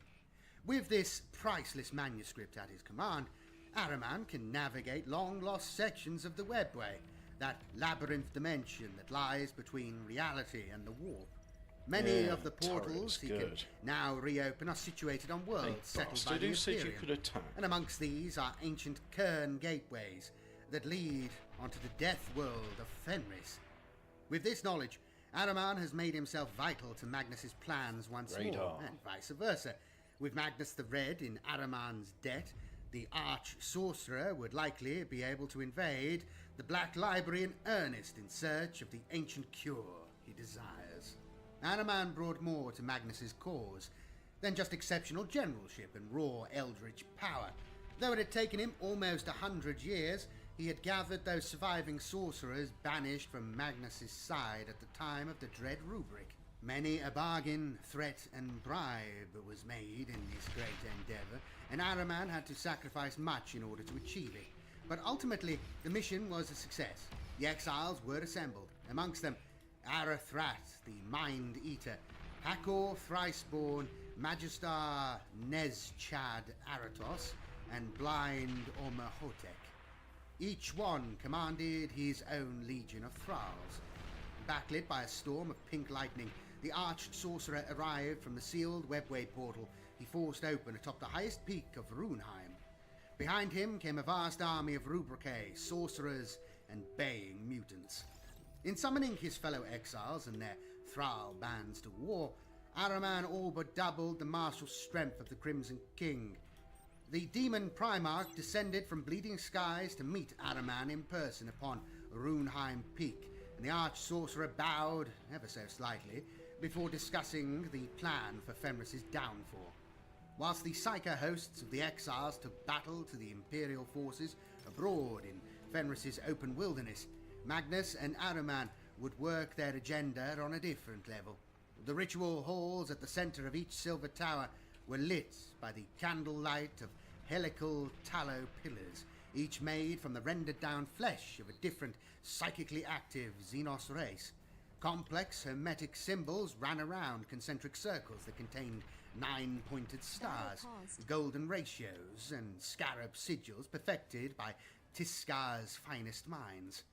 At the heart of each circular hall was a symbol-ringed hole that plunged down to show the landscape of the geomantic nexus below. Into these halls stepped Magnus, Ahriman, and their most powerful acolytes, performing their rite of corruption and then magically translocating to another tower to enact the same ritual over and over again. Columns of dark power flowed from the underside of each silver tower, channeled into the ley-lined sights of Fenris. A great howling of wolves filled the night, but with the Space Wolves and their allies fighting to repel wave after wave of invaders, none could spare might enough to assail the towers, now glowing ominously in the skies. Though the Tower of the Crystal Raven was blasted into scattering shards when it strayed too close to the Fang, its fellow silver towers worked their magics all but unhindered. The Tiscan spire's corrupting beam plunged deep into the grumbling caldera of the Fire Breather, that same volcano that Sven Bloodhowl's great company had adopted as their symbol. The ground shook and shivered like the flanks of a sick hound. Magma seeped up from the cracking crust of ice, but where the natural molten rock of that sacred site glowed orange, so you go yellow, high and white, the life blood won't be low of the trajectory. volcano bubbled up as a virulent pink. A sense of terrible pressure built in the air, until every mortal creature within a dozen miles felt blood trickle from its ears. Then, with a titanic boom, the volcano erupted. The pyroclastic cloud rushed outwards, blasting the coniferous forests on the volcano's slopes to splinters. A sea of boiling ectoplasm blasted upwards from the fire breather in a great column that sent liquid warp fire surging down its flanks. Rivers of polluted magma turned snowdrifts to cackling steam wraiths and moss-covered rocks to distort its skulls. As the bow wave we'll have of a fire breather's shipyard. eruption shot outwards, men and beasts alike were turned to statues of sparkling ash. But the Tiscan spire remained unmoved. To the east, the fissures Do south more of the energy. Roksha Glacier glowed blue with the baleful energies poured into them by the Tower of the Sectae, floating high above. The unhealthy light pouring from the site became blinding as the fissures turned to crystal, and demons of all shapes and sizes began to emerge from within, spilling out from the cracks like ants pouring from an underground nest. The warp spawn ran, swooped, scampered, and cartwheeled in all directions, falling upon the tribesmen that had gathered to watch the event in awe. Many of the Fenrisians escaped. Some even fought their way free of the insanity that rushed to claim them. Thousands more were left to die in snow turned pink by rivulets of spilt blood. At the gates of Morkai, strange jackal spirits rose from the caverns thought to lead to the Fenrisian underworld. The malefic ghosts hunted down the living to possess them and send them axe first against their kin. The Heavensberg broke from the ice that locked it to the land and went questing for living things to crush.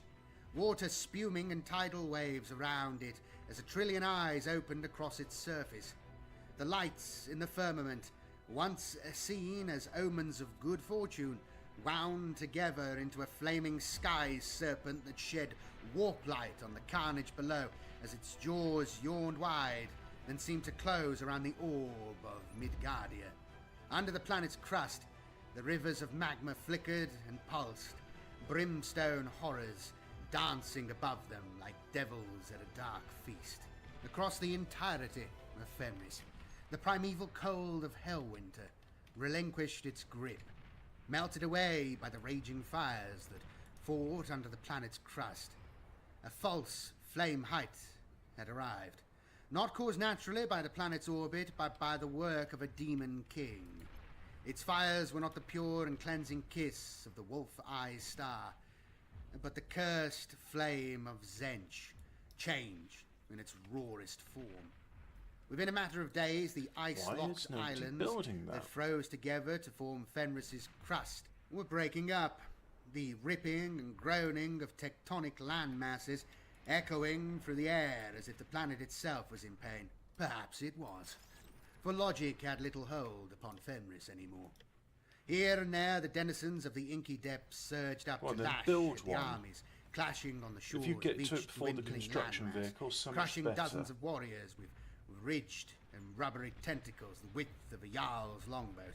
Howling packs of wolves fell upon the foot soldiers of the Thousand Suns, the light of panic and desperation in their eyes. Even the ice trolls of the Forsaken Peaks slouched from their lairs to assail the demon hordes with claw and club, their brutish minds dimly aware that these strange invaders threatened their home. The Fenrisian tribes, bellicose and fierce, fought hardest of all, and in several places stood shoulder to shoulder with the Sky Warriors from their fireside legends. The entire planet had been plunged into war, each sacred site the epicenter of a raging conflict. Only one nexus of potency remained uncontested. The Fang dominated the skyline of Asaheim, as stalwart and indomitable as ever. But the Crimson King had plans for that legendary fortress too. The Cursed Warriors of Fenris. Though the Space Wolves fought hard against the traitors, and though many a saga was cut short every day, it was the native people of Fenris that paid the highest price.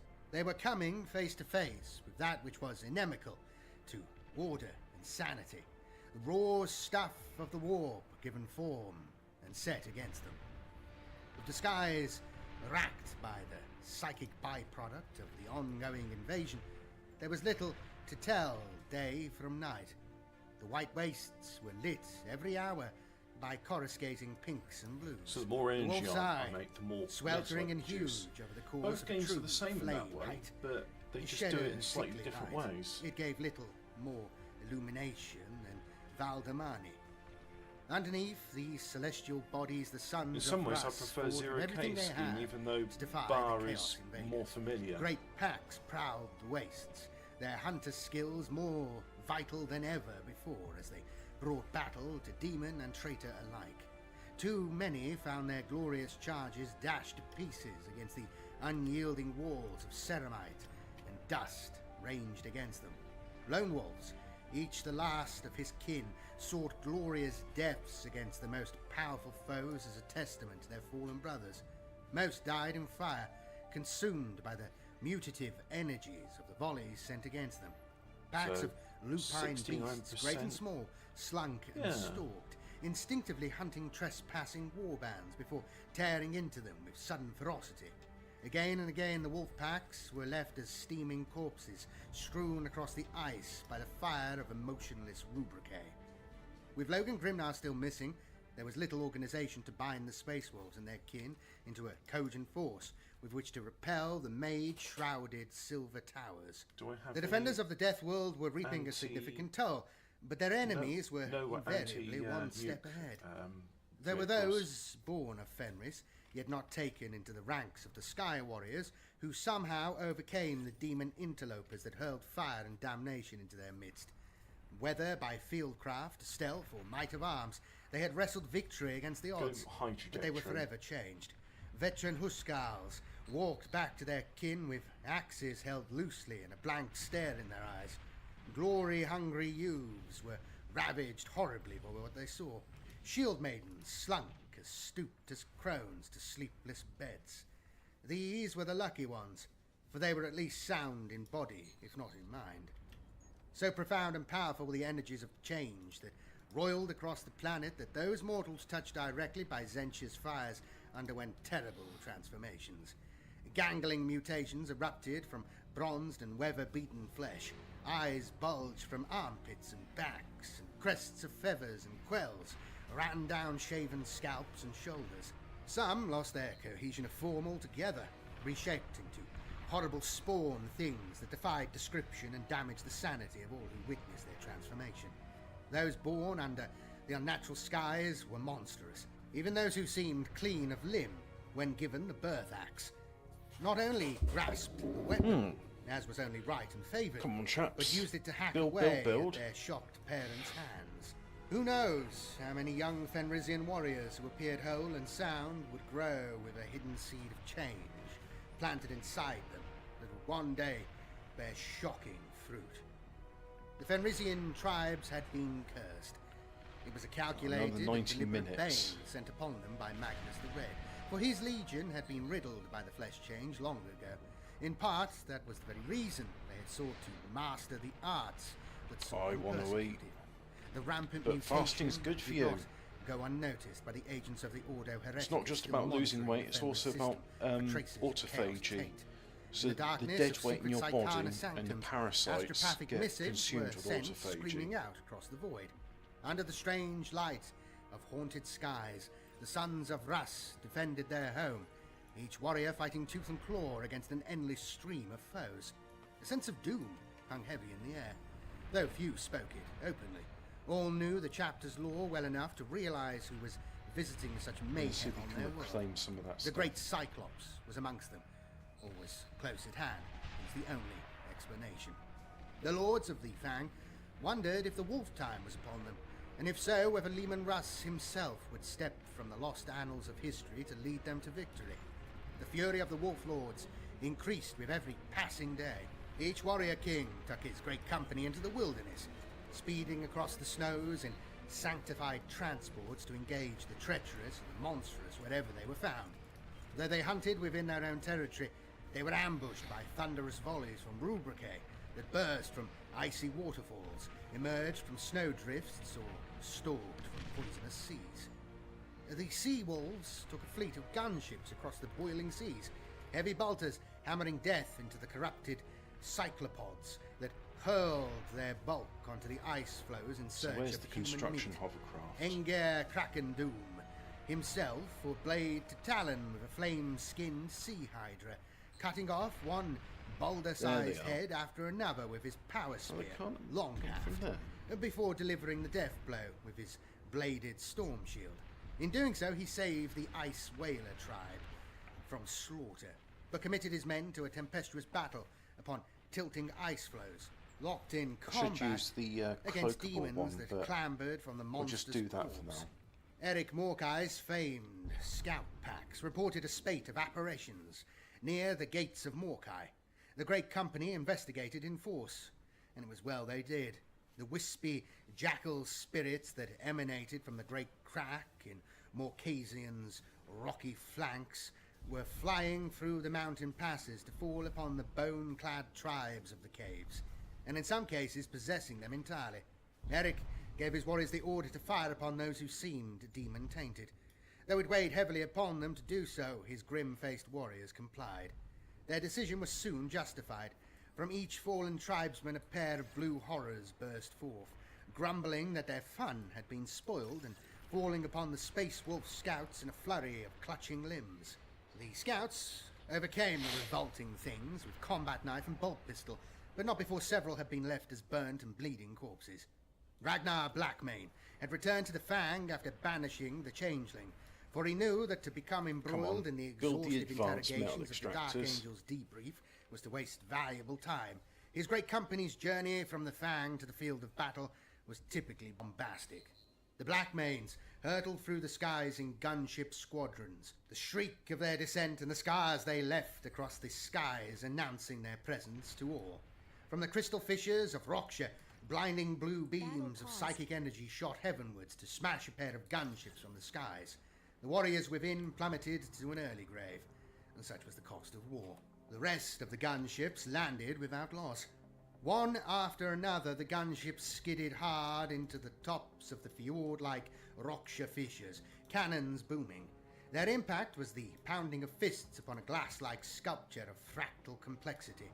Cliff faces turned to faceted quartz by the magics of Zench's crystal labyrinth, shattered and sloughed away. Cries of anger and despair rose from 1,000 demon throats as they toppled into the frothing sea below. The exclamations turned to shouts of pain as the Blackmanes debarked from their craft amongst the thunder of bolt weapons. It was on those cliffs that the young king fought through the magical barrage of the gangle-limbed Lord of Change, Excahanrak, taking off the greater demon's eyeless head with a soaring blow from his kraken-toothed blade, Frostfang. No victory was celebrated that day, however, for the headstrong bloodclaws that pursued the reeling demon hordes into the cliff's strange caves disappeared entirely. Trapped in endless you're reclaiming that bit of wreckage there, I see. Reality, they were never seen again. The warriors of Jarl Grimblood who some said were obsessed with flame, fought not to burn but to preserve the ancient hardwoods of Oshver Weald, so long harnessed by the indigenous tribes for the creation of stout longboats, were already afire with strange and ghastly energies when the grim bloods descended from the skies. They had gone in search of the ancients of Zench and found them aplenty. The entire forest was infested with flame-fisted demons that moved in strange hovering leaps, and creatures hurling warp flame at the steel bark trees that twisted them into the likeness of men burning at the stake. Putting aside their flamers and stifling their need to plunge into battle, the grim bloods divided into two great packs. One made haste for the river of ice-cold water that ran alongside the forest, every flame where height. are you going, By mate? felling enough trees to create a rough dam, that first great pack caused the river to break its banks, though the resultant flood could not extinguish warpfire. It drove the dull-witted demons back into the guns of the second force. Caught between the two jaws of Grim Blood's trap, the flame things were annihilated. It was in that forest that Grim Blood saw something in the flames, some fragment of insight that spoke of an imminent doom to come. In his mind's eye, he saw a river of wickedness, red-hot and aflame with hatred, rising to drown the Fang from within. It disturbed him so greatly, he summoned his old ally, the rune priest Svengther Ashbeard, to his side and confided in him. He did so well out of earshot, for the rumours that Jarl Grimblood could see the future in the fire were not ones he wanted to propagate. The rune priest nodded sagely, for his own divinations had led him to much the same conclusion. The Crimson King's invasion needed two things above all: to keep the Space Wolves on the back foot, reacting to his attacks as they occurred, and to keep them convinced that the true peril of his resurgence was already upon them. To this end, he put into motion a dread scheme that would strike right at the heart of Russ's realm. Rune Priest Ashbeard knelt amongst the embers of the Oshver Weald, hands planted squarely on the ground as he mentally reached out to his brethren within the Fang. There was no answer, for the air itself was tinged with the disruptive energies of chaos. There was something deeply wrong with the world spirit of Fenris. The planet's essence was wounded, and that wound was in danger of being infected by the energies of the warp. All Ashbeard could see in his mind's eye was a cyclopean visage staring imperiously down at him. He broke off the connection with a shudder. If his brothers were there in the mindscape, he usually prowled with ease. He could not find them. Calling his chooser of the slain, Vire, to his side, Ashbeard set in motion a different plan. He spoke to the cybernetic Corvid in low tones of the vision Lord Grimblood had seen, and bade her reach the Fang as fast as she could. Off she flew, her long black pinions beating hard. Reaching out with his staff, the rune priest harnessed a portion of the winds raging high above and set the hurricane at her back, speeding her on her way. If Jarl's predictions were true, news of great import went with her. Perhaps the gambit was seen by Magnus, but as the Raven Vire flew hard over the Rans Peninsula, a swarm of sky shark demons came swooping after her. Fast as she flew, but the demons soared on the etheric winds, and their sheer malevolent hunger lent them speed. The foremost demon surged forwards, the baleful energies crackling at its maw so close they turned Vriar's tail feathers to scattering ash. The Grimblood's message, borne on fragile wings so high in the firmament, was seconds from being silenced. Sudden thunder boomed as lightning blazed through the clouds. 6 of the demons were lit by blinding white light before disappearing altogether.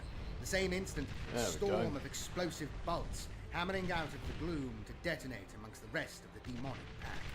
Hurtling down from the clouds came the Thunderhawk's iron spear, its forward doors agape like the maw of some metallic wine. With a roar of turbines, the gunship shot forward to draw Vriar into its cavernous hold, saving her from the shoal of screamers just as they were closing in. The demons cried loud in frustration as the Thunderhawk boosted away. Ashbeard's cyber-familiar would bring its message to the Fang, and in doing so, alert its guardians to the disaster that threatened to tear out the fortress monastery's heart. In the depths There of is the a fire gun. breather, Magnus and his coven of exalted sorcerers chanted baleful incantations above a lake of boiling lava. That same molten rock, already dancing with warp geists after the Silver Tower's beam had struck home, bubbled with foul energies. A mortal man would have died in seconds amongst the sulphurous furor of the volcano's depths, but Magnus was no man, and his vassal sorcerers were long beyond concerns of the flesh. With the primal power of the volcano at their fingertips, the Cabal worked a great rite that summoned their demonic allies into the lava itself. Eyes, mouths, and grasping claws bulged and bubbled through the molten rock until the fiery lake was utterly infested. Magnus had chosen the foremost practitioners of the Pyre tradition to aid him in his work, and now it was their turn to join the army in the Lake of Fire. One by one, the tall helm sorcerers turned from creatures of flesh, bone, and ceramite to beings of living flame. Their glowing forms slid into the lava as if it was no Where's the more commander? than Here he clear is. water, disappearing under the surface without a ripple. Magnus gave a half smile of satisfaction before letting his mighty pinions snap out to their fullest extent. Soaring aloft on brimstone-scented thermals, he shot from the volcano and winged towards the jagged peaks of the horizon. The molten army of demons and pyromancers slid through the planet's fiery mantle with the ease of sharks borne along deep sea And currents. now you're just having a little Even when rest. effectively blind, they could feel the Fang's direction within the mystical ley lines that crossed Fenris, for its indomitable spirit was such that it had a psychic presence of its own. Closer they swam, bearing down on the geothermic energy farms that powered that vast fortress from below. Their intent was to attack the Space Wolves' inner sanctums from within and destroy their genitoriums, plunging them into darkness and silencing their guns so their brethren could close in. They had chosen a vector of attack so strange that even the Rune Priests would not look to guard against it. It was a plan worthy of a demon Primarch, and as the molten army bubbled up through the magma culverts of the Fang, it looked as if it would have an unprecedented success. Yet as the Fenrisians say, sometimes the meekest warrior can stand against the mightiest giant. Borne safely to the Fang's sky shield docks in the gullet of Ironspear, Vrya the Cyber Raven had already flown through the corridors of that ancient fortress with Grimblood's message at the forefront of her mind. She reached the Iron Priests of the lower levels mere hours before the magma armies first took of the shape fusion once reactors more is up. in the That's lowest good. dungeons of the Space Wolves' stronghold. Clacking and squawking in Now I've got binary 100% cant, of my energy the Cyber Raven converters spoke of the making river of metal. flame They're metal that makers, Grimblood one had could seen say, rising 'cause up that's what they to are. crown the Fang. It was enough for the Iron Priests to consult Crom, Dragon Gaze, Castellan of the Fang, and to monitor the subterranean levels. There they found energy spikes that lent credence to the Raven's message. It was enough. Since the first clash upon Fenrisian soil, the Iron Priests had begun the process of awakening and girding for war the dreadnoughts in the base of the Fang. Their original intent had been to send the adamantium-hulled walkers to battle against the invaders abroad in the ice wastes. Now, upon Crom's command, they made haste to send their mighty charges against the enemy within. The Fang's dungeons have long been home to those secrets the Space Wolves have chosen to keep hidden from the wider Imperium.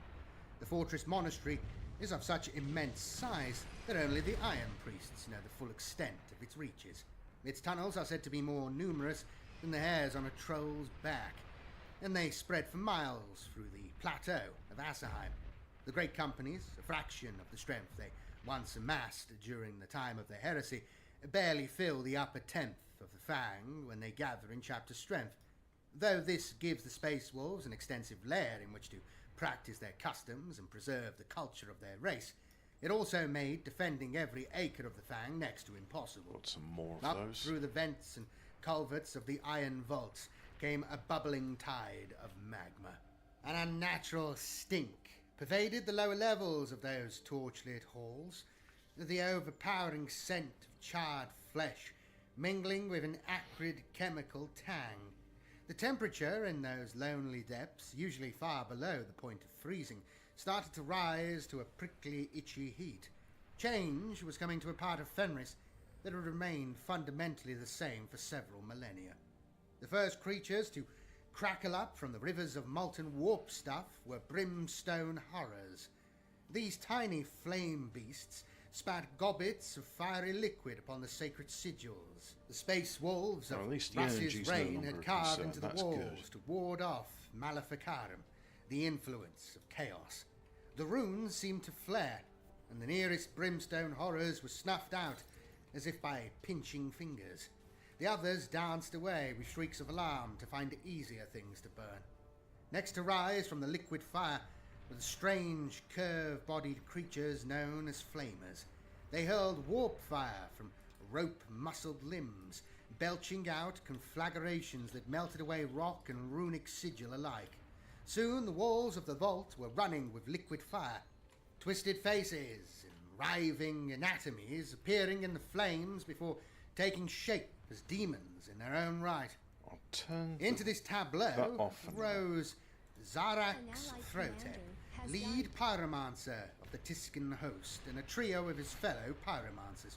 Their fire forms coalesced from the magma. First horned helms, then broad shoulders, then robes of cascading flame emerged from the molten rock. Soon enough, a coven hovered shimmering above a river of molten rock that now flowed like a serpent through the corridors of the Fang.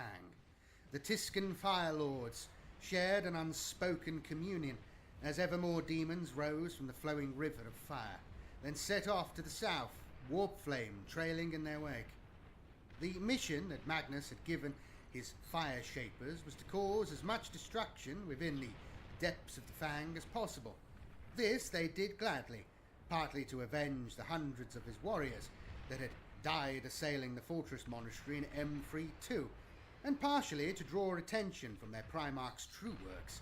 The flaming host grew ever more numerous as more and more of the corrupted magma bubbled and spilled into the corridors, each glut of molten rock bearing with it a clutch of diminutive horrors or flame-fisted demon beasts. Their mission was to find the geothermic reactors that lent the Fang most of its power and overload them. Should they be successful, the explosive carnage they sowed through the guts of the Fang would destabilize and weaken it from within. Better yet, with the energies crippled, it would plunge many of the Fang's defenses into darkness. With the fortress monastery's guns temporarily silenced, the Silver Towers and Magnus himself would close upon the Fang with impunity. To secure such a critical advantage would turn Magnus's ascendance into unassailable domination. On towards the halls of the dead they went, those crypt-like chambers where the heroes of the Space Wolves were revered and paid respect. When the exalted demon Emberspite, a giant flamer swollen with the power of change, manifested in reality, the ancient tapestries and woodwork scenes adorning the walls burst into conflagrations of multicolored flame. The sagas they depicted took new shape, to show long-dead space wolves at the mercy of those tyrants and monsters they had, in reality, killed in glory. Through the lower levels of the Fang's dungeons, the howls of gargoyle servitors rang out. Crom Dragongaze, having resumed his duties as prime castellan for the Fang after returning from the shattered fortress of Valdramani, was quick to take up his axe. He made haste to join the defenders of the lower levels. Meanwhile, the Iron Priests, warned against the trespass by Grimblood and the Raven Vrya, gritted their fang teeth and redoubled their efforts to bring to bear as many dreadnoughts as possible.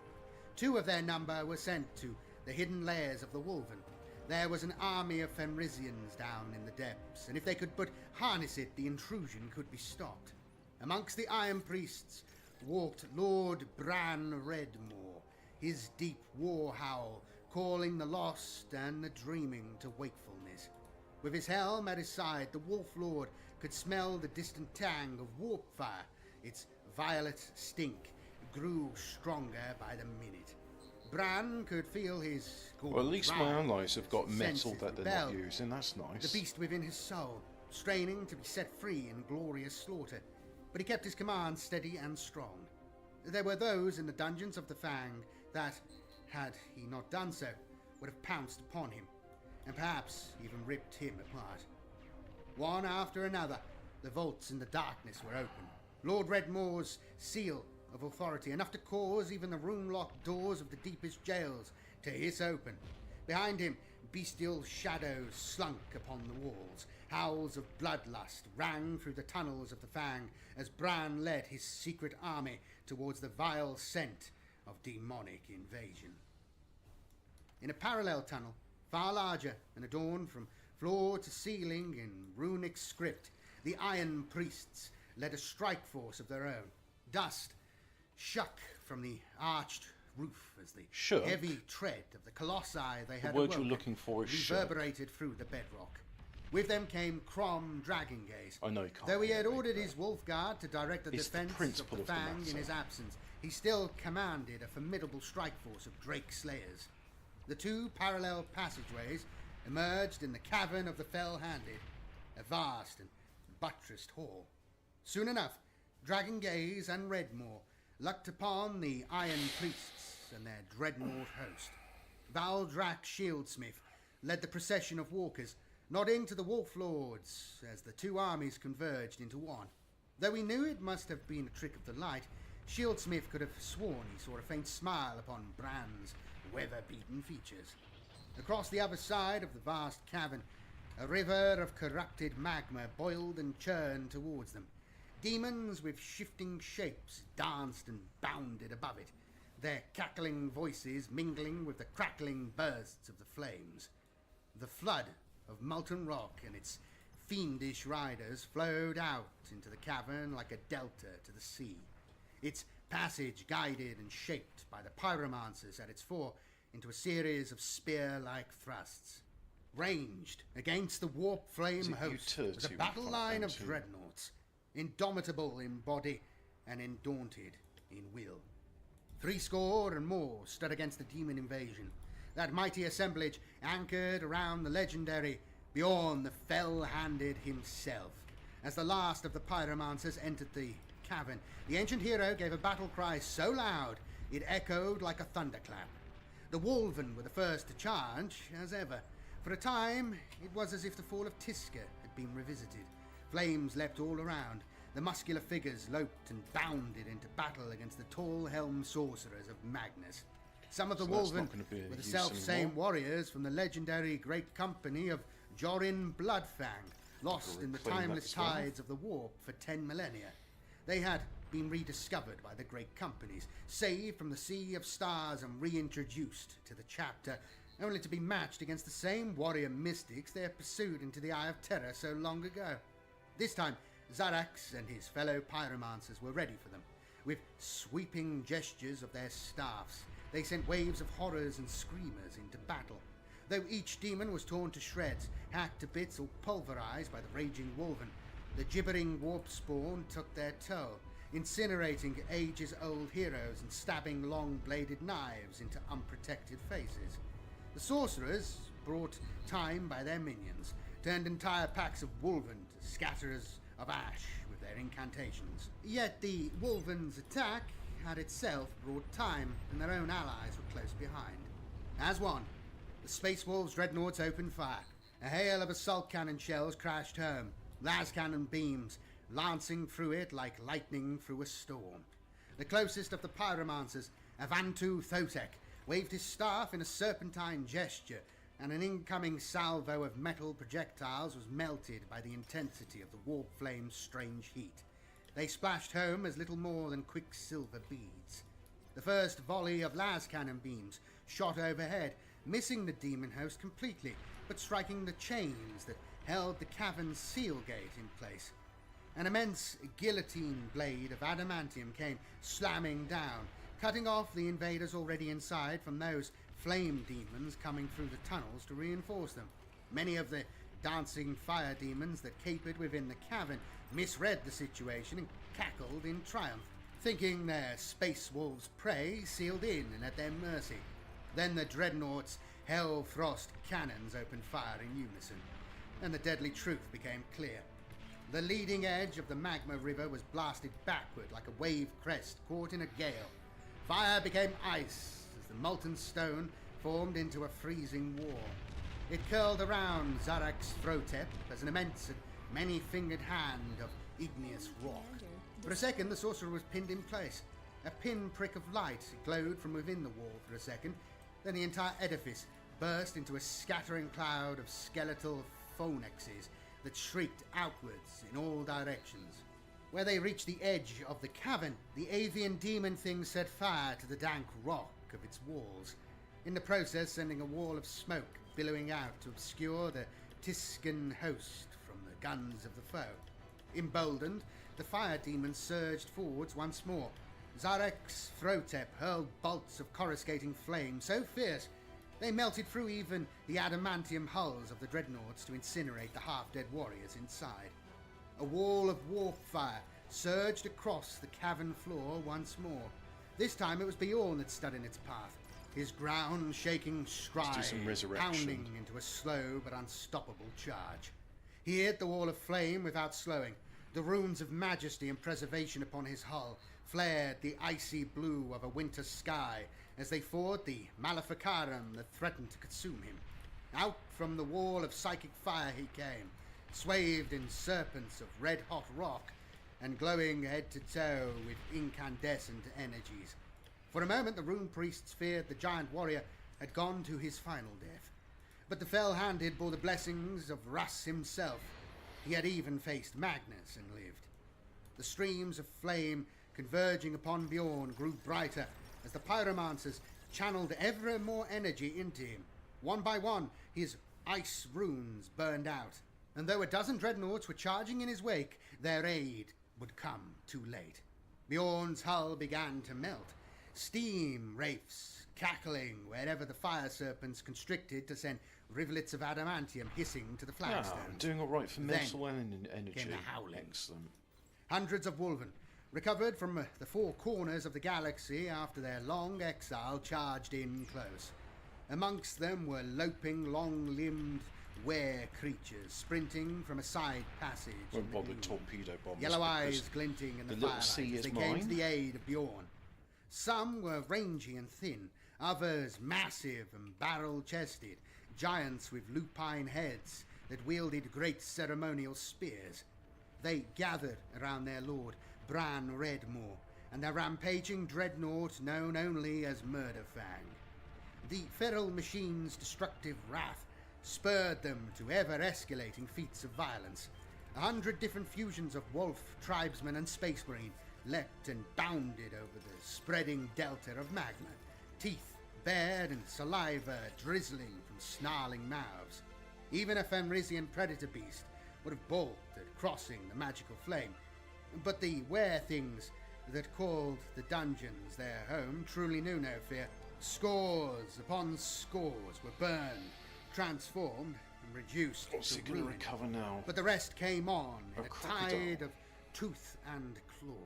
They fell upon the flame demons as if starving for their meat, ripping away the strange spongy flesh of the demons in great fiery gobbets, even as the magma burned their limbs away to glittering embers.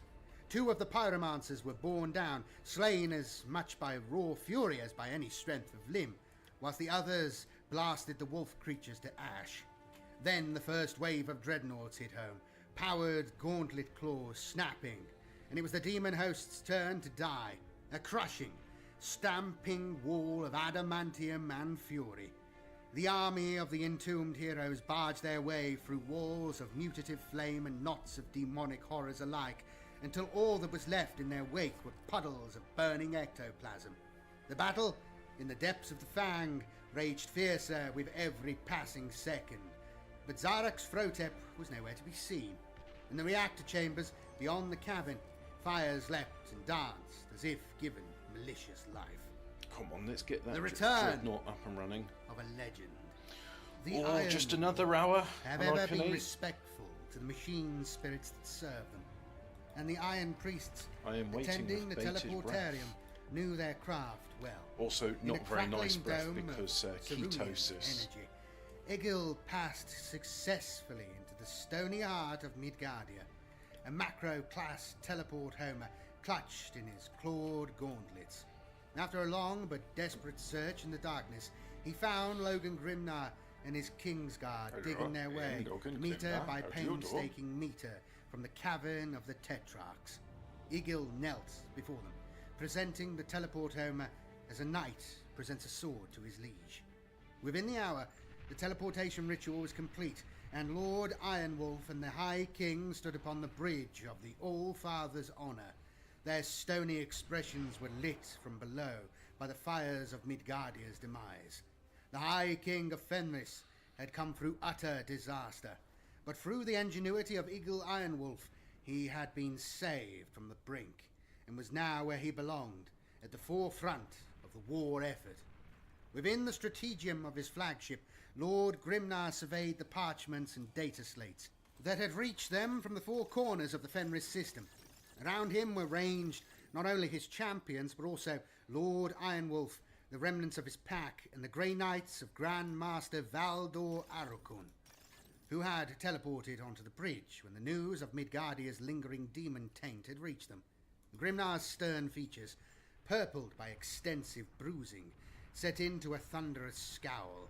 No ship thane or comms vassal dared approach within reach of his immense crimson axe. A hollow screen dominated the cylindrical strategium hall, the amber light glowing from its vastness, playing across the weather-beaten features of the great wolf. He had one eye half closed. No, his face that was a mistake. turned away. Oh well. It was failure written in the most let's not do graphic that fashion again. imaginable. Failure to predict, failure to protect, Retreat when you're at 50%. and failure to wrest victory from an enemy lower. Actually, make it than 80%. dirt. The sight seared his soul to the core. Sprawled across the strategium screen was the stricken planet of Midgardia. Its surface was little more than a worldwide inferno. The colours of intense heat playing across it in swirling waves that looked almost fluid from orbit. Egil Ironwolf had recounted to Lord Grimnar the details of the planet's fate. Its corruption had been deemed so total that the Imperial fleet amassed by Supreme Grand Master Azrael had delivered the ultimate sanction. The planet had been hit by barrage after barrage of missiles and lance strikes. The first salvo's warheads were laced with a potent biotoxin that reduced all living matter, corrupted or not, into a sickening black mulch, and in doing so filled the planet's atmosphere with combustible gases. The second salvo was comprised of fire sword missiles. These had detonated with such blazing force, the very air of the planet had ignited from sea to sea. The searing inferno that had followed was fierce enough to melt rock. It turned every living creature to ash, reduced proud bastions to slouching mounds of molten metal, and banished the demons of Nurgle, along with their plagues, back to the warp. Grimnar took in every new piece of information in solemn silence, his great maned head shaking as the gravity of the loss settled in. Midgardia was once home to billions of souls, born survivors one and all. Their refusal to abandon their homeworld, despite its lethal fungus jungles and sulphurous tunnels full of natural hazards, spoke to the Fenrisian mindset. Rugged and tenacious, every year the Midgardians had raised regiments of grizzled Astra Militarum that the Space Wolves had counted as reliable and like-minded allies. Their loss was a grievous blow to the Fenris system and the Imperium as a whole. Grimnar was a ruler of great wisdom, and he knew that a planet as riddled with chaos taint as Midgardia had only one fate left to it, galling as it was to admit. The Dark Angels were right to have purged the planet in order to prevent the nightmare of the demon from spreading further, and yet they had left the deed unfinished. The decision was made. The Space Wolves' High Command would mastermind a pinpoint strike on the Grand Genitorium, a deep abyssal tunnel that siphoned energy from Midgardia's core. By opening the ancient gates that sealed it closed, they would pave the way for a killing thrust powerful enough to end the planet forever. With the authority of not only a Grey Knight Grand Master, but also a chapter master of Logan Grimnar's stature behind them. The mission commanders found it easy enough to requisition a dozen Thunderhawk gunships from the Imperial fleet. That's a shame. That mighty warplane was perhaps the only craft in the Imperium that could brave a firestorm like the one consuming Midgardia. The gunship's hull, laced with ceramite plating, was proof against even the most incandescent heat. Near vertically they dived through low orbit to reach the thick layers of smoke that shrouded the planet, then plunged into the flames raging below. Within the hour, an elite force of space wolves shot across the planet's surface, the hulls of their insertion craft glowing cherry red. It's a good thing I've been producing more energy because they flew straight as an arrow towards the concentric walls of the Grand Genitorium. For here, speed was the best armour of all. On approach, Eagle Ironwolf's personal Thunderhawk, the Grey Claw, let loose a howl of binaric cant, so loud it was audible even over the roar of the Inferno, precisely modulated to cow the machine spirits of the Genitorium's utmost gate. The dome-like structure opened like a flower, and amongst the plumes of trailing flame, the Thunderhawks dived within. Inside was a scene of nightmarish potency. Masses of refugees had clearly swarmed into the macro-structure's interior in search of a safe haven, but they had been locked out by those who had sought shelter beforehand. They were right to have done so. Whatever plague the populace had brought with them had run rife, turning men to monstrosities of fungus, demon flesh and scorched meat that had been pressure-cooked by the incendiary heat outside. The morass twitched and groaned at the approach of the Thunderhawks. The silvered gunship of Valdar Arakun opened fire, coming in low to disgorge its passengers. Even before they had disembarked, the Grey Knights blazed clear a landing zone with bolter, blade and purifying flame. Eagle's craft was not far behind. It emitted another howl, and the vault lock in the ground irised to open. The Space Wolves split off from the Grey Knights and went inside within moments, their Thunderhawks arrowing down through the vast copper coils of the Genitorium's throat. Time was against them, for in opening the vault lock, they had undone the underworld's main defense against the cataclysm without. But the Space Wolves have always excelled on the hunt. Scant minutes had passed before Grimnar's packs, having debarked from their Thunderhawks at a run, had located a cavernous antechamber filled with desperate half-starved Midgardians. The sight of Grimnar himself was greeted with rapturous emotion. The eldest of the natives asked in reverent tones if a saga-born hero of legend, the right hand of the Emperor himself, had come to save them. The Great Wolf had little time. Hey, I got myself a call commander. In clear tones, he brooked no argument. He mustered as many Midgardians as he could into the half-empty holds of his gunships. Midgardians. Eagle Ironwolf, his Iron Priest's hard work on the Genitorium's Castellan matrix, triggered the cogitator imperatives that would open the rest of the colossal structure's abyssal pit before voxing the Grey Knights fighting on the upper levels. The deed was done. It was time to withdraw and put Midgardia to the sword once and for all. The Thunderhawk gunships of Logan's expedition roared from the mouth of the Grand Genitorium as if spat skywards by the planet itself. Lent speed by the roaring thermals, they hurtled into the skies, the heat of the planet's crust slowly replaced by the blessed cold of the heavens. Within a matter of hours, they had rejoined the Space Wolves' fleet. Citing their craft's aggravated machine spirits as the cause, the Fenrisian gunships debarked their passengers in a private docking bay, far away from the eyes of the Grey Knights. Recovering upon the bridge of the Allfather's honour, Logan Grimnar met with Grand Master Arakun once more. The Grey Knight refused Grimnar's offer of a warrior's handshake, but such was the profundity of the events about to transpire that no more was said. The full deed would not wait forever. With a heavy heart, the chapter master of the Space Wolves gave the order for Morkai's tooth to be aligned with the open throat of the Grand Genitorium. Runic sigils were reflected in the sweat of Grimnar's brow, reflecting their countdown as the vast weapon was made ready for indentured chain gangs in the Honor's guts. This, far inside the gravity well of the Wolf's Eye, A warp jump was extremely dangerous, and the Great Wolf had a feeling it would lead to certain death if they tried. Timing was critical if they were to ride out the shock-wave of the coming blast.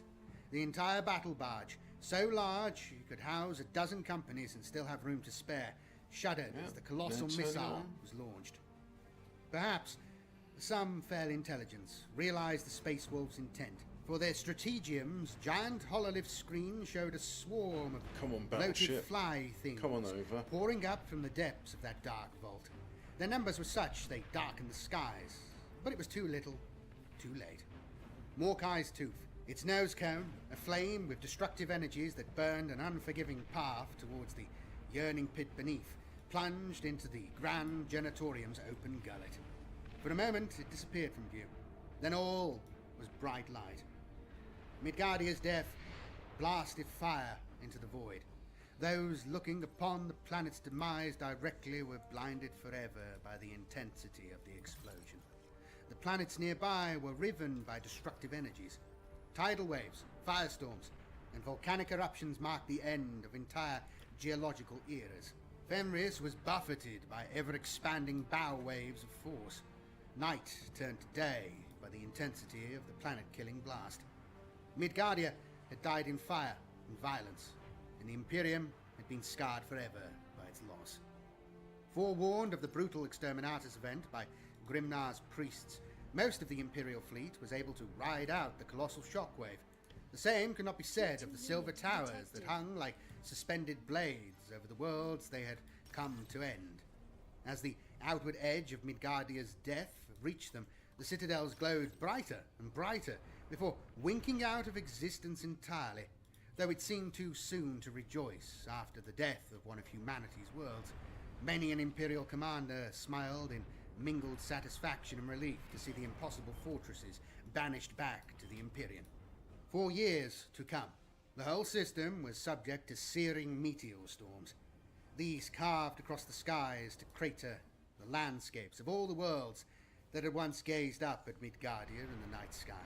It was said that the impact site of these space-borne rocks was cursed. What smashed that? And that those who investigated them soon succumbed to a deathly wasting. Before long, the meteor showers were seen as coals from Morkai's dark fires, hurled from the underworld to set the fires of doom across the realms of men. No joy could be found in the heart of Logan Grimnar when the news of the Zentian fleet's disappearance reached his ears. The Fenris sector was largely free of the Silver Tower's curse, but a planet under his guardianship had been slain by his hand. Emotions blazed in his chest, as fierce as the fireball that now marred the heavens. But instead of dwindling, they grew hotter with each passing minute. The Cyclops was behind this, an old enemy of the sons of Russ, and a cunning one. He knew it as surely as if he could hear the monster's laughter ringing in his ears. To his dismay, his suspicions were confirmed when a missive psalm reached the Honor's strategium. A crimson giant walked Fenris, leaving destruction in his wake. Giving the order for all ahead full, Grimnar made for the engine decks, a trio of Iron Priests following him. The Great Wolf's determination to fight in person for his homeworld was so strident, so close to the edge of unreasoning rage, that every man and servitor in the All-Father's honor redoubled their efforts to make as much haste as humanly possible. The orbit of Midgardia had taken it relatively close to the Death World that once protected it, and Logan's fleet reached its destination with impressive speed. No sooner had the Iron Priests sanctified their orbit than the invasion alarms rang out. Every space marine aboard the Honor scrambled for a teleportorium, hangar, or drop bay. The revenge of the Great Wolf was close at hand. The works of Magnus, the Crimson King, found the demise of Midgardia to be endlessly entertaining, a fitting reward for those who venerated the hypocrite sons of Russ. Deep within his spiteful soul, there was still a part of the demon Primarch that found the idea of bringing about Exterminatus a horrifying concept on some level, though he was well used to quashing such feelings. His actions had caused billions of innocent souls to die in agony, something that the Primarch would once have carried as a mark of shame to his grave. The greater part of the Demon Primarch's being, however, found little more than a swell of satisfaction. The next stage of his plan was complete. Long ago, whilst forging alliances and moving the pieces of his long-laid grand plan into place, Magnus had made a pact with his brother in darkness, Mortarion. Mortarion was the Primarch of the Death Guard, lord of the feculent hellworld Barbarous, and favoured of the Plague God. He had dared refer to himself as the Crimson King's equal, and even spoke against him in a former life. Magnus had not forgotten that slight. Okay. But for his great work to that's succeed, it. That'll he do me needed for today. allies. A Yeah, bargain another had been 40 struck minutes. It's deep just within enough the Eye time of Terror. to A cadaverous mortality